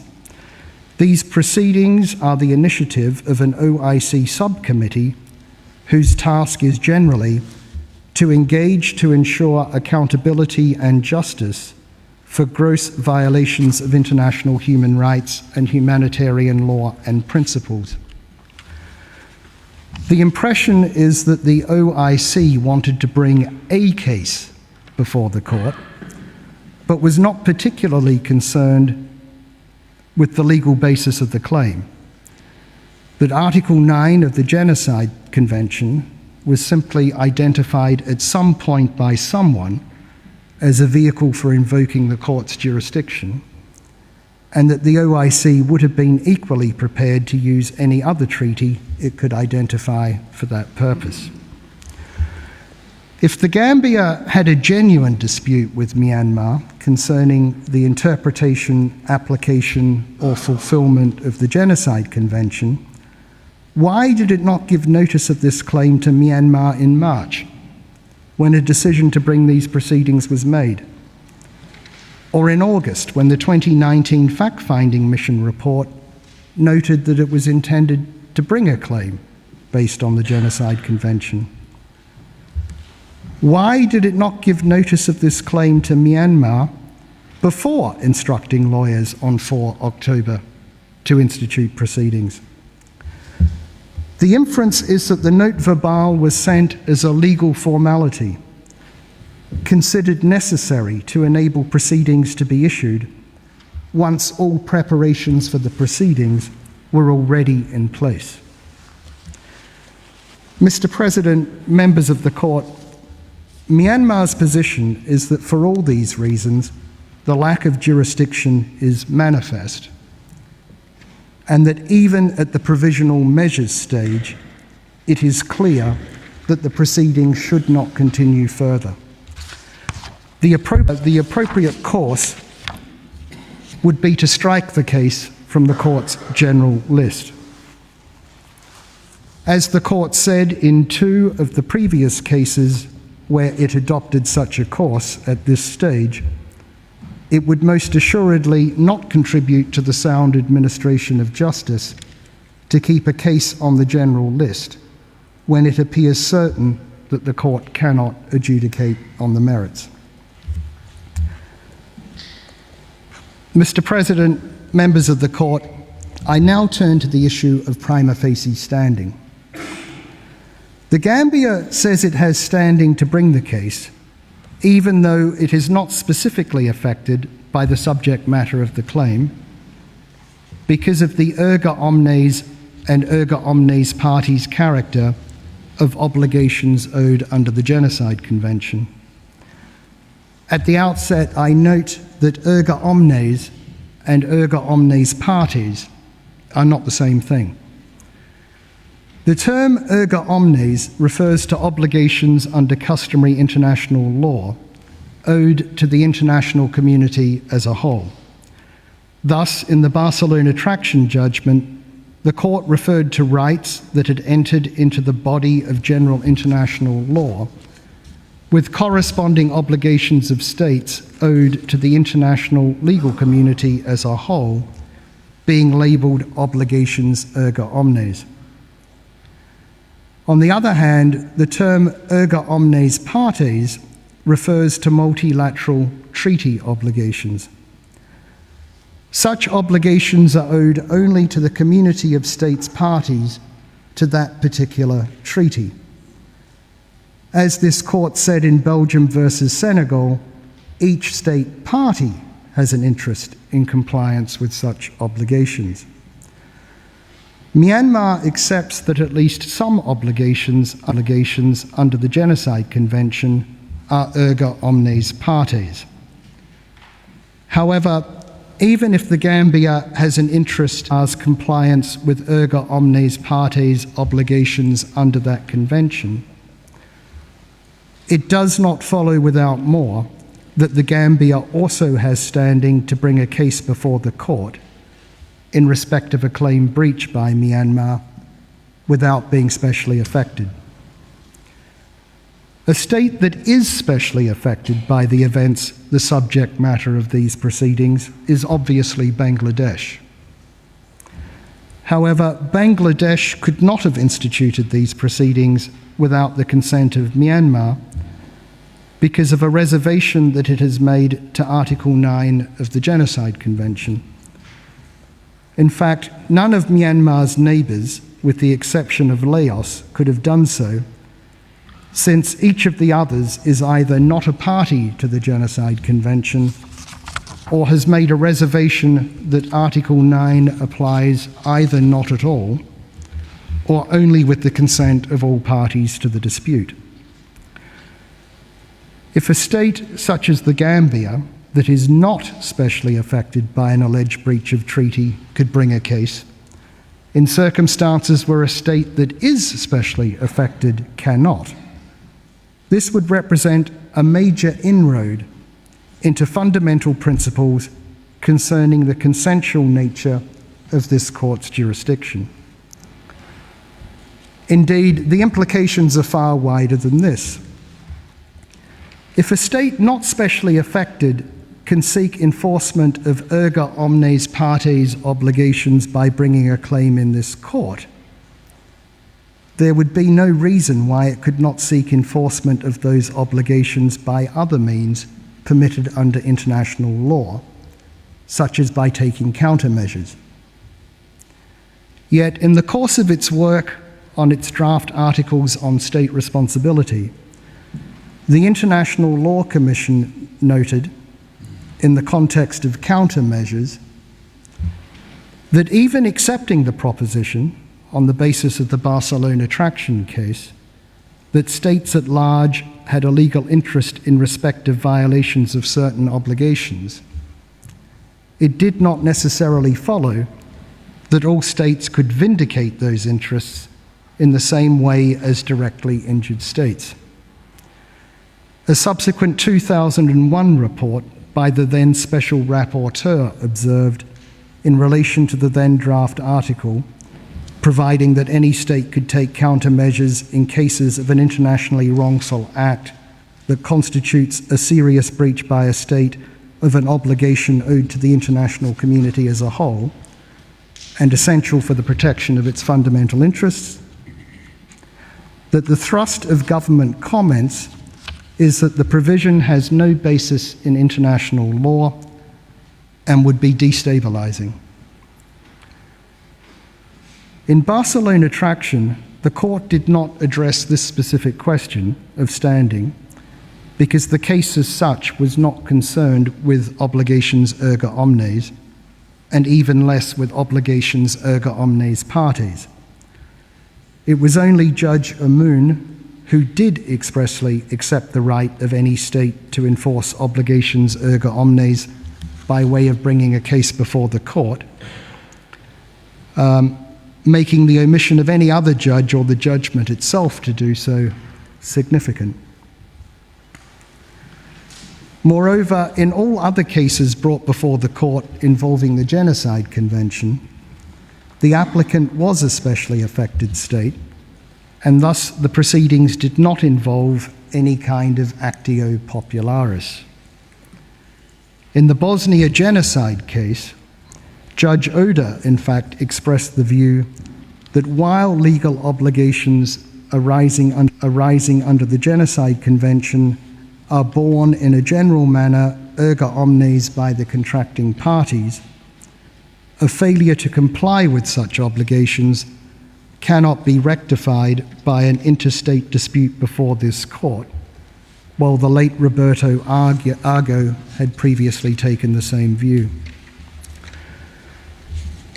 It's true that in Belgium versus Senegal, the court held that Belgium had standing as a state party to the Convention Against Torture to bring a case against Senegal for alleged breaches of that convention. The court therefore declined to pronounce on whether Belgium also had a special interest with respect to Senegal's compliance.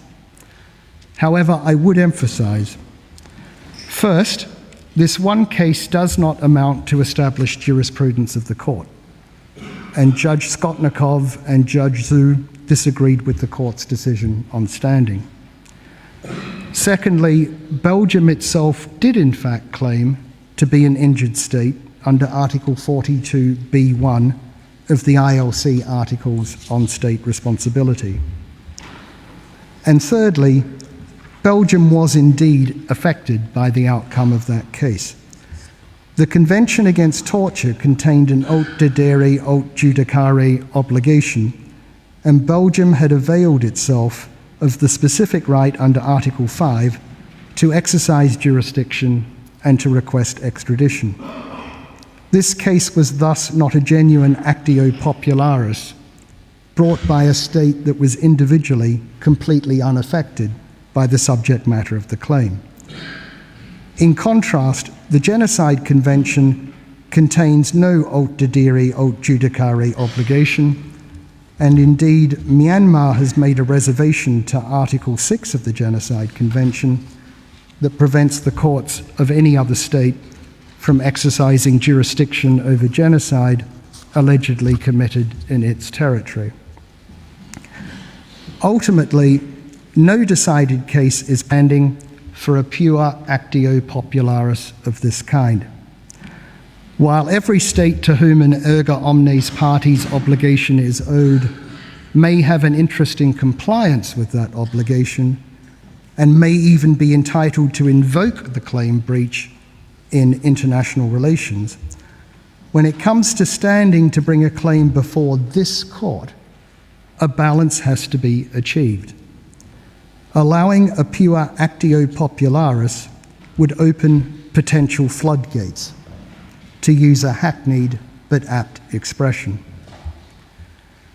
Normally, it is states most specially affected by international crises who are involved in diplomatic negotiations and practical initiatives to seek a resolution of the situation. It is those states who are best placed to judge when the bringing of a case before this court would help or hinder those efforts. Allowing any state party to a major international treaty like the Genocide Convention, no matter how far removed from events they are, to bring a case such as this at any time of its own choosing against any other contracting party could well prove counterproductive to such diplomatic negotiations and practical initiatives. Furthermore, even if, contrary to my submissions, such an actio popularis was possible, this would not mean that the court could order provisional measures in such a case. Under Article 41, paragraph 1 of the statute, the court only has power to indicate provisional measures to preserve the respective rights of either party. And there is also one further reason why the Gambia has no standing. Myanmar has made a reservation to Article 8 of the Genocide Convention. As the court is aware, Article 8 states that any contracting party may call upon, saisir in French, the competent organs of the United Nations to take such action under the Charter of the United Nations as they consider appropriate for the prevention and suppression of acts of genocide. However, Myanmar's reservation means that Article 8 does not apply to it. Article 9 of the Convention, to which Myanmar has made no reservation, clearly confers jurisdiction on the court in the circumstances described. However, this court can only exercise jurisdiction if it's first validly seized of a case. Valid seizin of the court, saisine de la cour, thus constitutes a necessary condition precedent to the exercise of the court's contentious jurisdiction. We submit that Article 8, as confirmed by its wording, deals with seizin. It permits any of the contracting parties of the Convention to seize any competent organ of the United Nations with any alleged situation of genocide and to request it to take action under the Charter of the United Nations, of which the court statute forms an integral part. The reference in Article 8 to competent organs of the United Nations must include this court, which, to state the obvious, is one of its principal organs. Even if the conclusion were to be reached that a genuine actio popularis is possible under the Genocide Convention, sed quod non, this would be the result of Article 8, rather than the result of Article 9. By contrast, Article 9 does not refer to any dispute. It's confined to disputes between the contracting parties in relation to the interpretation, application, or fulfillment of the present convention. Nor does Article 9 speak of any contracting parties. It applies only to the contracting parties and the parties to the dispute. These linguistic differences make clear that Article 9 has a narrower remit than Article 8. Thus, where, as here, the respondent state has made a valid reservation to Article 8, the effect is that the court cannot be seized of this case, even though there's no reservation to Article 9. And as this court has said, the consent allowing for the court to assume jurisdiction must be certain. Whatever the basis of consent, the attitude of the respondent state must be capable of being regarded as an unequivocal indication of the desire of that state to accept the court's jurisdiction in a voluntary and indisputable manner. On any view, it's evident from the fact of Myanmar's reservation to Article 8 that it has not given any such unequivocal indication in an indisputable manner. And for all these reasons, Myanmar submits that the Gambia has no prima facie standing. Mr. President, members of the court,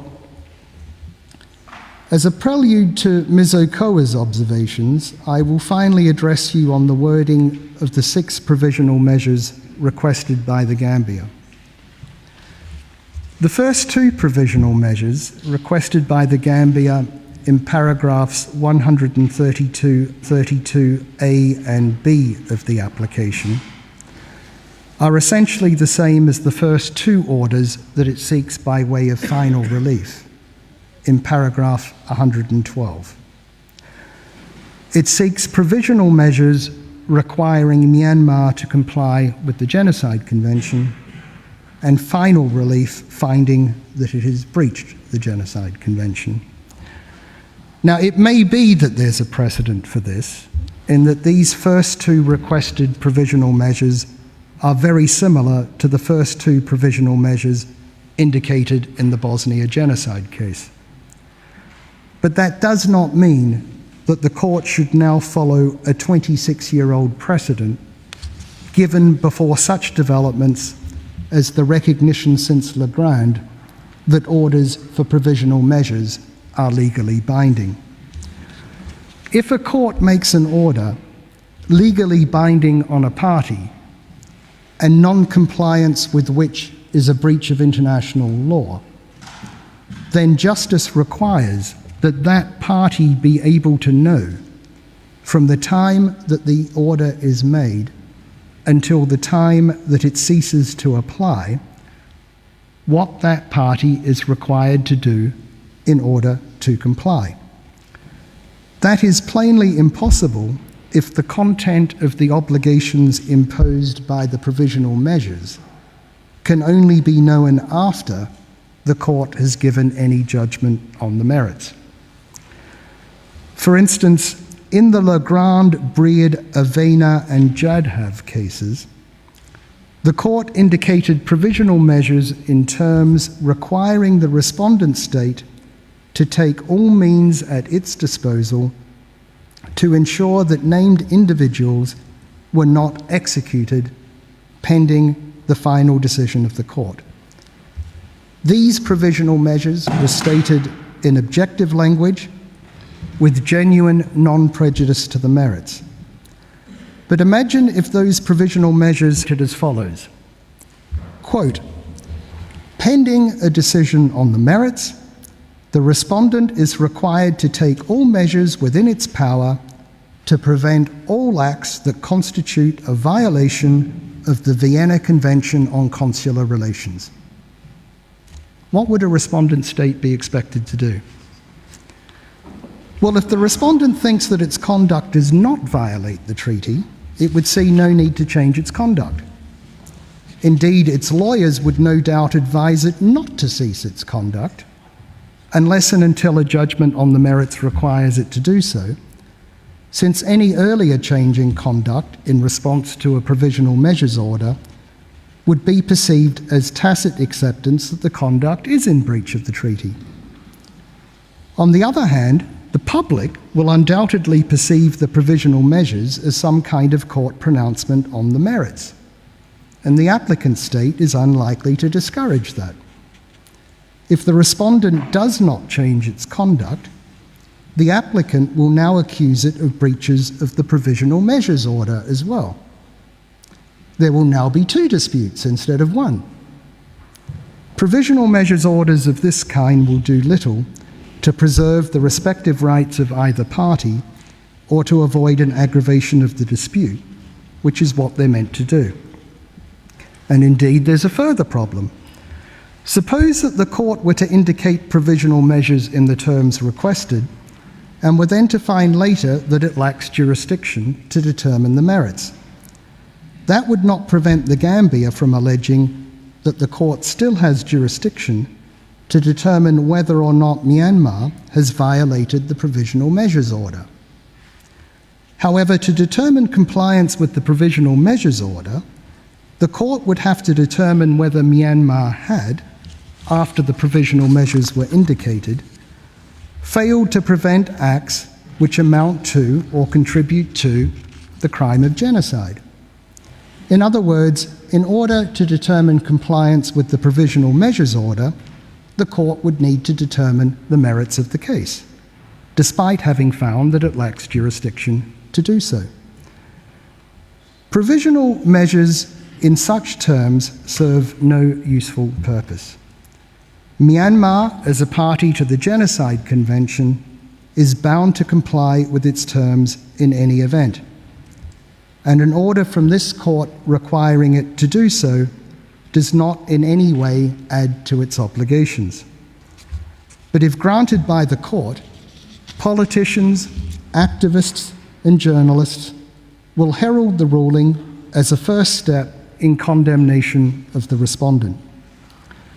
For instance, a press release of the Gambia's representatives, reported in the media, states that the purpose of provisional measures in this case would be, quote, to stop Myanmar's genocidal conduct immediately, end of quote. Also in oral argument yesterday, Mr. Sands said that the effect of the first and second requested provisional measures is, quote, to prevent the further genocide of the Rohingya group. both thereby suggest that a grant of provisional measures would be an acknowledgement that the applicant's claim on the merits had already been established. For this reason, judges of the court have sometimes pointed to the danger of prejudgment of the merits in the award of provisional measures. Indeed, commentators have warned of the danger of requests for provisional measures being made for this very purpose, as part of a political or litigation strategy. It has been said that in some cases the applicant may see the request for provisional measures as more important than the proceedings on the merits, brought in the hope that the court will make statements that the applicant can use to its advantage before world public opinion, even if the court subsequently finds that it lacks jurisdiction in the main proceedings. Furthermore, and apart from anything else, it's impossible to know what precise conduct might be within provisional measures worded in such broad terms. The Gambia has suggested that these provisional measures might affect, for instance, restrictions on movement in Rakhine State, or the process for applying for national verification cards. How would Myanmar know if or how that was so? If there's currently an armed conflict in Rakhine State, will it be suggested that measures taken to deal with this are a breach of these provisional measures, if they're indicated? As to the third provisional measure requested in paragraph 132C of the application, for similar reasons, if Myanmar is to be directed not to destroy evidence, it's required to know what that evidence might be. Of what consists, quote, any evidence related to the events described in the application? The fourth provisional measure, requested in paragraph 132D of the application, is that no action be taken which might aggravate or extend the existing dispute. However, any dispute, even if the court finds there to be one, consists of the sending by one party to the other of a single note verbal. It's difficult to see that being aggravated or extended in a way requiring provisional measures. Furthermore, this kind of provisional measure is only indicated in conjunction with other concrete measures. The fifth provisional measure, requested in paragraph 132E of the application, would require both Myanmar and the Gambia to report to this court on measures taken. Such a provisional measure would be akin to the reporting obligation under, say, Article 40 of the International Covenant on Civil and Political Rights, or Article 19 of the Torture Convention. However, the Genocide Convention contains no such reporting obligation, nor any specific supervisory body. And if it did, this court would not be the body to which such reports would be submitted. It's not the role of the court to create human rights monitoring machinery through provisional measures not foreseen in the treaty that allegedly provides for the court's jurisdiction. The sixth provisional measure was requested only on 9 December and would require Myanmar to grant access to and cooperate with United Nations fact-finding bodies that are engaged in investigating alleged genocidal acts. This is not a provisional measure. This is not a measure that would preserve existing rights of the parties pending a final decision by the court. Myanmar is at present under no obligation under international law to permit access to its territory to, for instance, the fact-finding mission or the special rapporteur on Myanmar. Furthermore, even if such an obligation did exist, the basis of any such obligation would not be the Genocide Convention. This provisional measure goes well beyond preservation of any existing rights. it would create entirely new substantive obligations of Myanmar vis-à-vis certain United Nations bodies. Such obligations would have nothing to do with the Gambia unless the Gambia is contending that such a reporting obligation would be erga omnes. There is no principled basis for this requested provisional measure.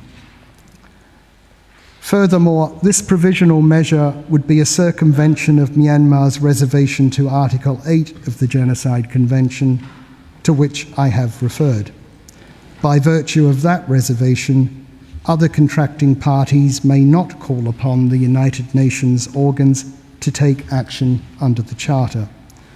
The Court cannot impose an obligation which Myanmar has expressly excluded by way of a reservation to which the Gambia has not objected. Mr. President, members of the Court, that concludes my observations. I would invite you, Mr. President, to call on Ms. Okoa to complete the first round of our oral observations. I thank Mr. Staker for his statement. I will now invite Mrs. Okoa to address the court. You have the floor, madam.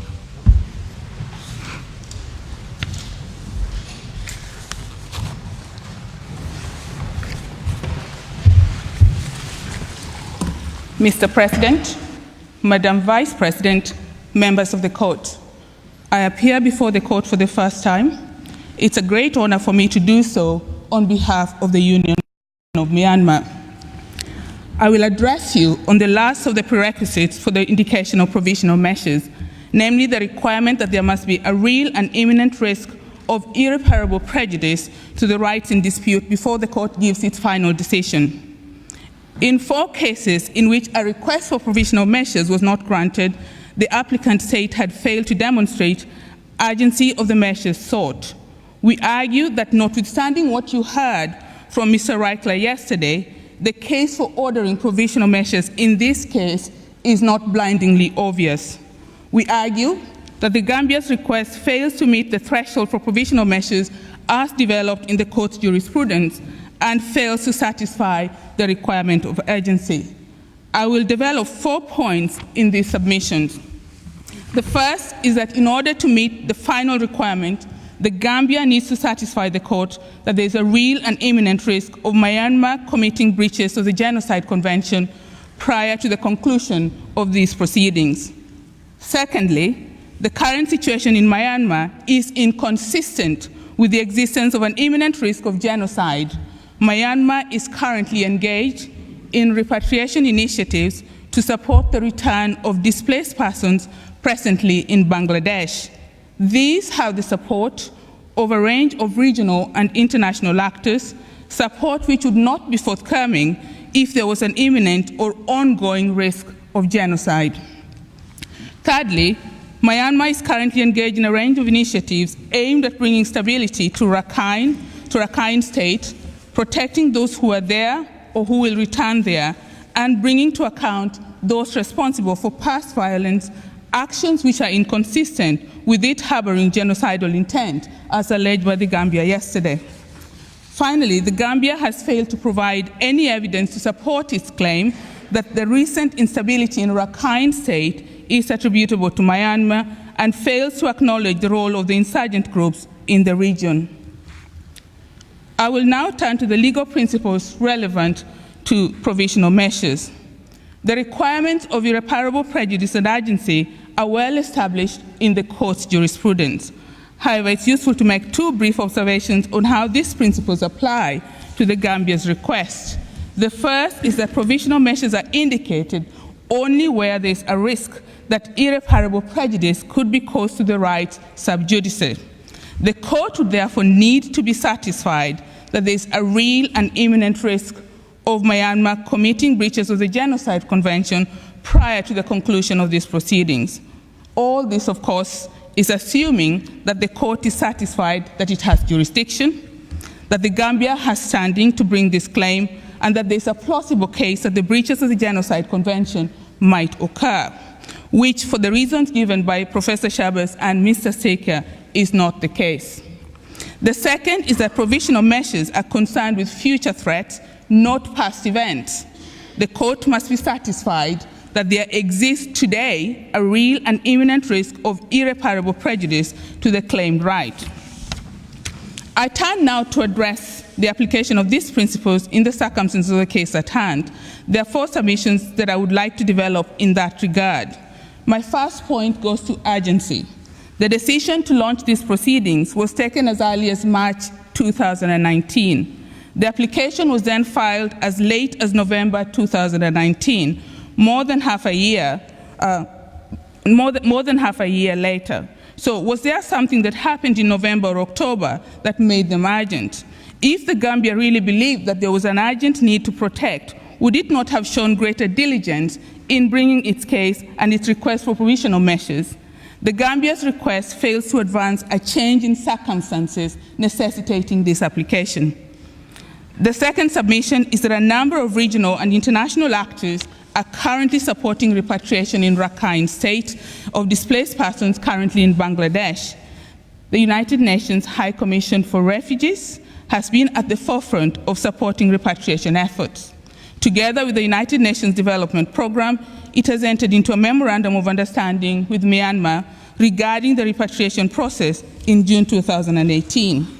In May of this year, the memorandum of understanding was extended until 5th June 2020, and in August, the United Nations High Commission for Refugees confirmed its continuing support for the repatriation effort.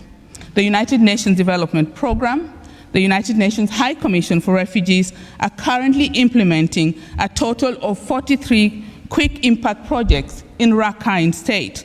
As part of a confidence-building exercise, we know that senior officials from Myanmar have met with displaced persons in Bangladesh with the support of the United Nations High Commission for Refugees.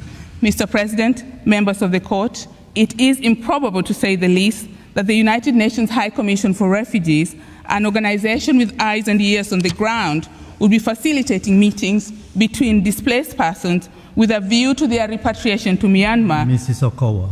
Yes. Sorry, could you kindly speak more slowly for the interpreters? I will just go over the last sentence then. Mr. President, members of the court, it's improbable, to say the least, that the United Nations High Commission for Refugees is an organization with eyes and ears on the ground would be facilitating meetings between displaced persons with a view to their repatriation to Myanmar if there were any reason to believe that those who would return are at imminent risk of genocide.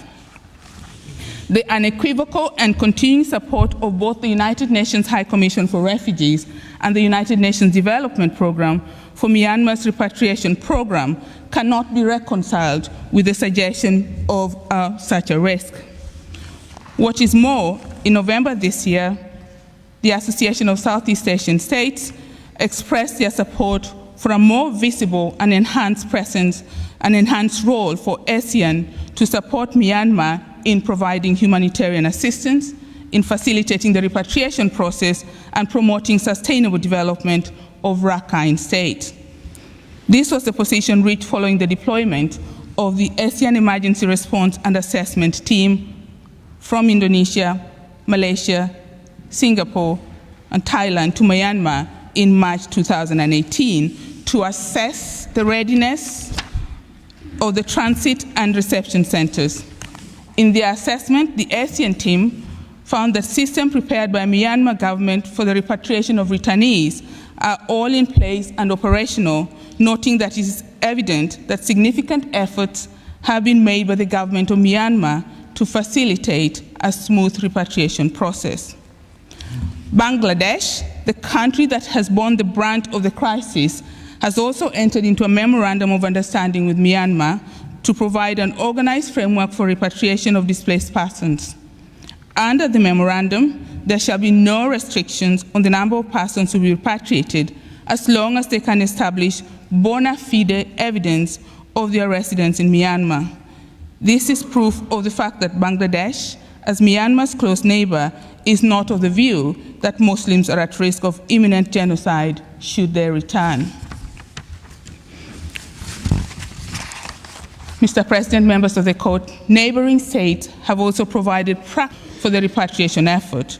For example, in February of this year, China donated 20 trucks to the Committee on Repatriation and Resettlement of Displaced People, and Japan provided $37 million to cover the humanitarian and development projects in Rakhine State throughout 2018. At a meeting on November 4, 2018, between India's Prime Minister Narendra Modi and Myanmar State Councilor, Mr. Modi confirmed his unequivocal support for the repatriation of refugees from Bangladesh as being in the best interest of the three neighboring states. And in November 2018, the United Nations Secretary General, Special Envoy to Myanmar, Christine Schreiner Bugana, met with government officials of Myanmar and discussed, amongst other things, the return of displaced persons and the potential use of third-party mediation to reduce the fighting in Rakhine State. Mr. President, members of the court, these arrangements are repeatedly referred to by these agencies as the only uncontested solution to the humanitarian crisis in Rakhine State. It is true that few displaced persons have returned. A number of factors may account for this. There is the continuing insurgency in Rakhine between Myanmar's armed forces and the Arakan army.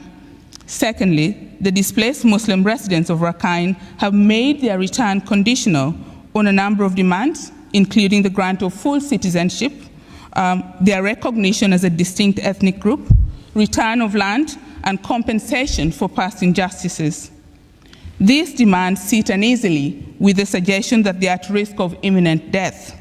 Both the requirements of citizenship and ethnicity remain contested, and as yet there is no consensus on the issue. There is no doubt that instability is deterring many from returning, but, and this is significant, it is a concern shared by displaced persons of a number of ethnicities. The fact is that the insurgency in Rakhine State has led to the displacement of people of varied ethnic and religious backgrounds, including ethnic Buddhist Rakhine, Hindus, and Muslims.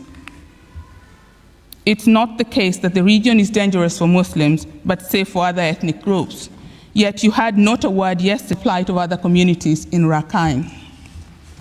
The key point is that the support for these repatriation initiatives from these sources and the broader international community evidences a shared understanding that their return does not present imminent danger and is obviously inconsistent with the existence of an imminent risk of genocide occurring in Myanmar. The third point that tells against the existence of any imminent risk of genocide is that Myanmar is currently engaged in a wide range of initiatives aimed at bringing stability to Rakhine province, protecting those who are there or who returned there, and bringing to account those responsible for past violence. It's not possible in the short time available to provide a comprehensive list of the actions which Myanmar has taken so far. I will confine myself to highlighting initiatives taken in two key areas. First, Myanmar has taken a full range of initiatives to improve the overall stability and enhance the development of Rakhine State. These have included the establishment of the Central Committee on the Implementation of Peace, Stability, and Development of Rakhine State, led by the State Councillor, Myanmar's agent in these proceedings. The Rakhine State Investment Committee, tasked with enabling local communities to derive benefit from investment, as well as to promote participation by the local population. The Committee for Supporting Peace and Stability in Rakhine, and the Advisory Commission on the Rakhine State, then chaired by the late UN Secretary General Kofi Annan, to advise on how best to achieve stability, development, and meaningful coexistence between the different groups in Rakhine province. In a recent report, progress was recorded in implementing recommendations by the Commission. This included significant investment in transport, infrastructure, with the construction of 9 industrial roads nearing completion and 49 bridges in progress, as well as the implementation of 100 new houses for the relocation of Taung Pao, internally displaced people's camp. Secondly, the government of Myanmar has undertaken several initiatives to investigate the violence that occurred since the regrettable events of 2017. This has included the establishment in December 2016 of the Investigation Commission on Maung Daung to probe into the background causes of the attacks on 9th October and 12th to 13th September 2016. In February 2018, a military court established in Mansi Township sentenced 6 soldiers to 10 years imprisonment for their role in the killing of 3 men. The establishment in July 2018 of the Independent Commission of Inquiry to investigate the allegations of human rights violation and related issues in Rakhine State is also worth noting. We also have the establishment in March 2019 of a military court of inquiry to investigate incidents relating to the terrorist attacks which occurred in Budidaung, Maudang region. The court of inquiry has conducted investigation in Budidaung and Maudang townships. On the 25th of October 2019, it was announced that the military court will begin court-martial proceedings against a group of soldiers involved in fighting against the Arakan Rohingya Salvation Army in Gudapin village in Budidaung Township. Regional and international bodies, including the Association of Southeast Asian Nations, have expressed support for these measures aimed at accountability. Mr. President, members of the court, these initiatives, as well as the international effort to repatriate displaced peoples, are completely at odds with the case presented by the Gambia.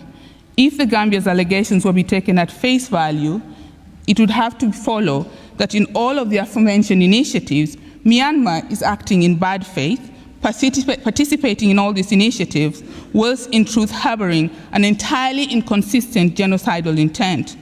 Such bad faith on the part of a state cannot be assumed by the court, even at the provisional measure stage, in the absence of sound evidential basis to that effect. Turning to Gambia's case, it's worth noting what is omitted from the portrayal of the current situation, no doubt quite deliberately. Conspicuously absent is any acknowledgement of the complexity of the situation in Rakhine State. There is no mention of an ongoing insurgency in Rakhine between militant Arakan Rohingya Salvation Army and separatist Rakhine groups like the Arakan Army, opposed to the union with Myanmar. Significantly, the Gambia does not cite any material which conclusively attributes recent attacks against homes and villages to the organs of the state of Myanmar. What is more, no state in the region, not even Bangladesh, has asserted that the displaced persons, if returning to Myanmar, would be at risk of genocide. So, for example, the International Crisis Group, in its most recent report, noted the role of the ethnic armed groups such as the Arakan Army, the separatist group excluded from the peace talks, in aggravating conflict. And just last week, the Arakan Army claimed responsibility for an attack on a ferry carrying government officials. Much is made in the application of the alleged restrictions in the freedom of movement of Muslim groups in Rakhine, who are confined in displacement camps where access is strictly controlled by Myanmar military police. But the Gambia does not mention that the deployment of the police is due to security considerations. It fails to indicate that these restrictions on movement have affected access of all communities, Muslims and non-Muslims alike, to education and also to health services. In fact, a 2019 preliminary needs assessment done by the Association of Southeast Asian Nations found that the local community in Rakhine view the presence of border guards as a critical element in rebuilding public confidence and deterring potential conflicts. The allegation of a state-sponsored policy of starvation is not supported either. The application instituting proceedings cites only 3 documents at footnotes 197 to 198, one of which is a fact-finding mission's detailed findings, merely referring to 2 other documents. One of these other documents does not refer to any deliberate state policy of forced starvation, but merely refers to concerns of people reportedly experiencing conditions of forced starvation. The other is a statement by Ms. Yang Hee Lee, who says that there appears to be a policy of forced starvation in place, but does not give any further particulars. The region, it's acknowledged, is facing a period of great instability. There's no doubt that this is having consequences for civilians caught up in the unrest. At Myanmar's request, the Red Cross and the Red Crescent movement, comprised of the ICRC and the Red Crescent societies, have been providing humanitarian assistance in Maung Dao and Sitwe districts. The World Food Programme has been present with Myanmar's support since 2017, and it is significant that the World Food Programme, in its monthly briefings, has made no suggestion of a policy of starvation. In fact, what it reports is food shortages affecting non-Muslim ethnic groups attributable to ongoing fighting with insurgent groups. Again, the various states and organizations who are supportive of the repatriation process have not suggested that there's any state policy of starvation in place, and it's hardly likely that they would be promoting repatriation efforts if they considered that there was any such risk. To summarize, the ongoing causes and consequences of the hostilities in Rakhine State are complex and difficult to disentangle. The court is not in a position to work through the disputes of fact in the context of a provisional measures application. What is clear is there is simply no evidence that the Muslim community is at risk of acts deliberately aimed at them by Myanmar's organs at their destruction as a group, in whole or in part. Mr. President, members of the court, in our submission, the request provides no factual basis for the conclusion that there is an imminent risk of Myanmar committing breaches of the Genocide Convention. On the contrary, Myanmar has made and continues to make great efforts to de-escalate the conflict that affects Rakhine State, advance peace, stability, and reconciliation in the region. Myanmar's efforts have been endorsed by the international actors at the highest level. Importantly, they are recognized by regional and international players, including China, Indonesia, and Japan, as the only realistic solution to a humanitarian crisis against the backdrop of an ongoing insurgency in Rakhine. It's on this note that I turn briefly to the court's discretion whether or not to order provisional measures, even if it considers that the criteria of Article 41 are met. In this case, there's a powerful factor that goes to discretion. To quote the late UN Secretary General, Mr. Kofi Annan, speaking at the time of the publication of the Advisory Commission's interim report, the challenges facing Rakhine State and its peoples are complex, and the search for lasting solutions will require determination, perseverance, and trust. If this court were to find that there is an imminent risk of genocide in Myanmar, it would create an immediate and insurmountable obstacle to the current repatriation effort underway. This is a highly relevant factor for the court to consider when determining whether or not to grant provisional measures. However, I do stress again that Myanmar firmly and emphatically denies that the criteria in Article 41 are met in this case. This concludes the first round of oral pleading of Myanmar, and I would like to thank you very much for your kind attention. I thank Mrs. Okowa. Your statement indeed brings to an end the first round of oral observations of Myanmar. The court will meet again tomorrow, 12 December 2019 at 10 a.m. to hear the second round of oral observations of the Gambia. Myanmar will also present its second round of oral observations tomorrow at 4:30 p.m. I recall that for the second round, each party will have a maximum of 90 minutes to present its observations. Today's sitting is now adjourned.